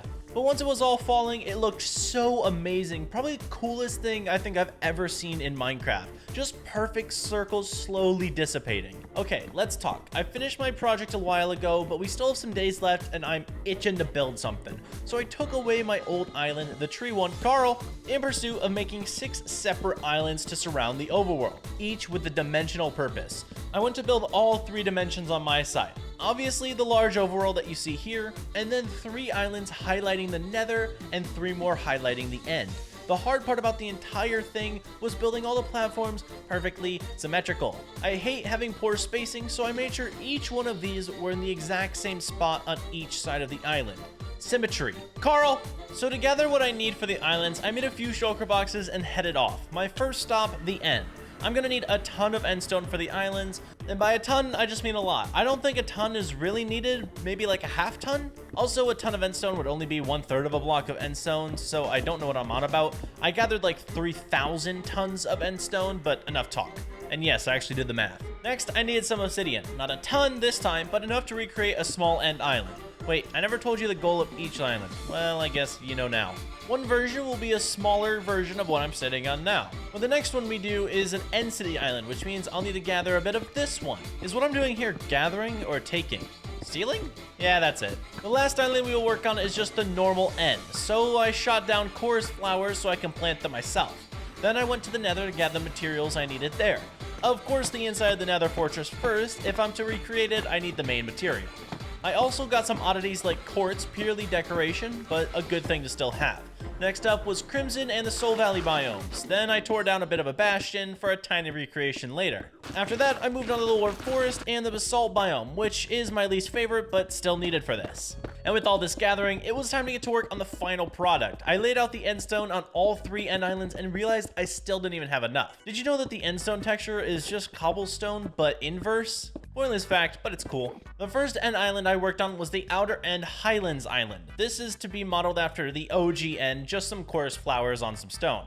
Then I wanted to recreate the end island with the dragon, so I first remade the portal out of black stone, and I think it looks really good. I also remade the pillars, which are just obsidian, and the coolest part, a dragon. When I made this, I easily agreed that this is probably the best part of it. I think it looks super cool for being so small, and this island is surely my favorite of all of them. The last island for my end is the End City, which is almost a perfect representation of the other city, but I completely did it differently. Wait, that's a complete contradiction.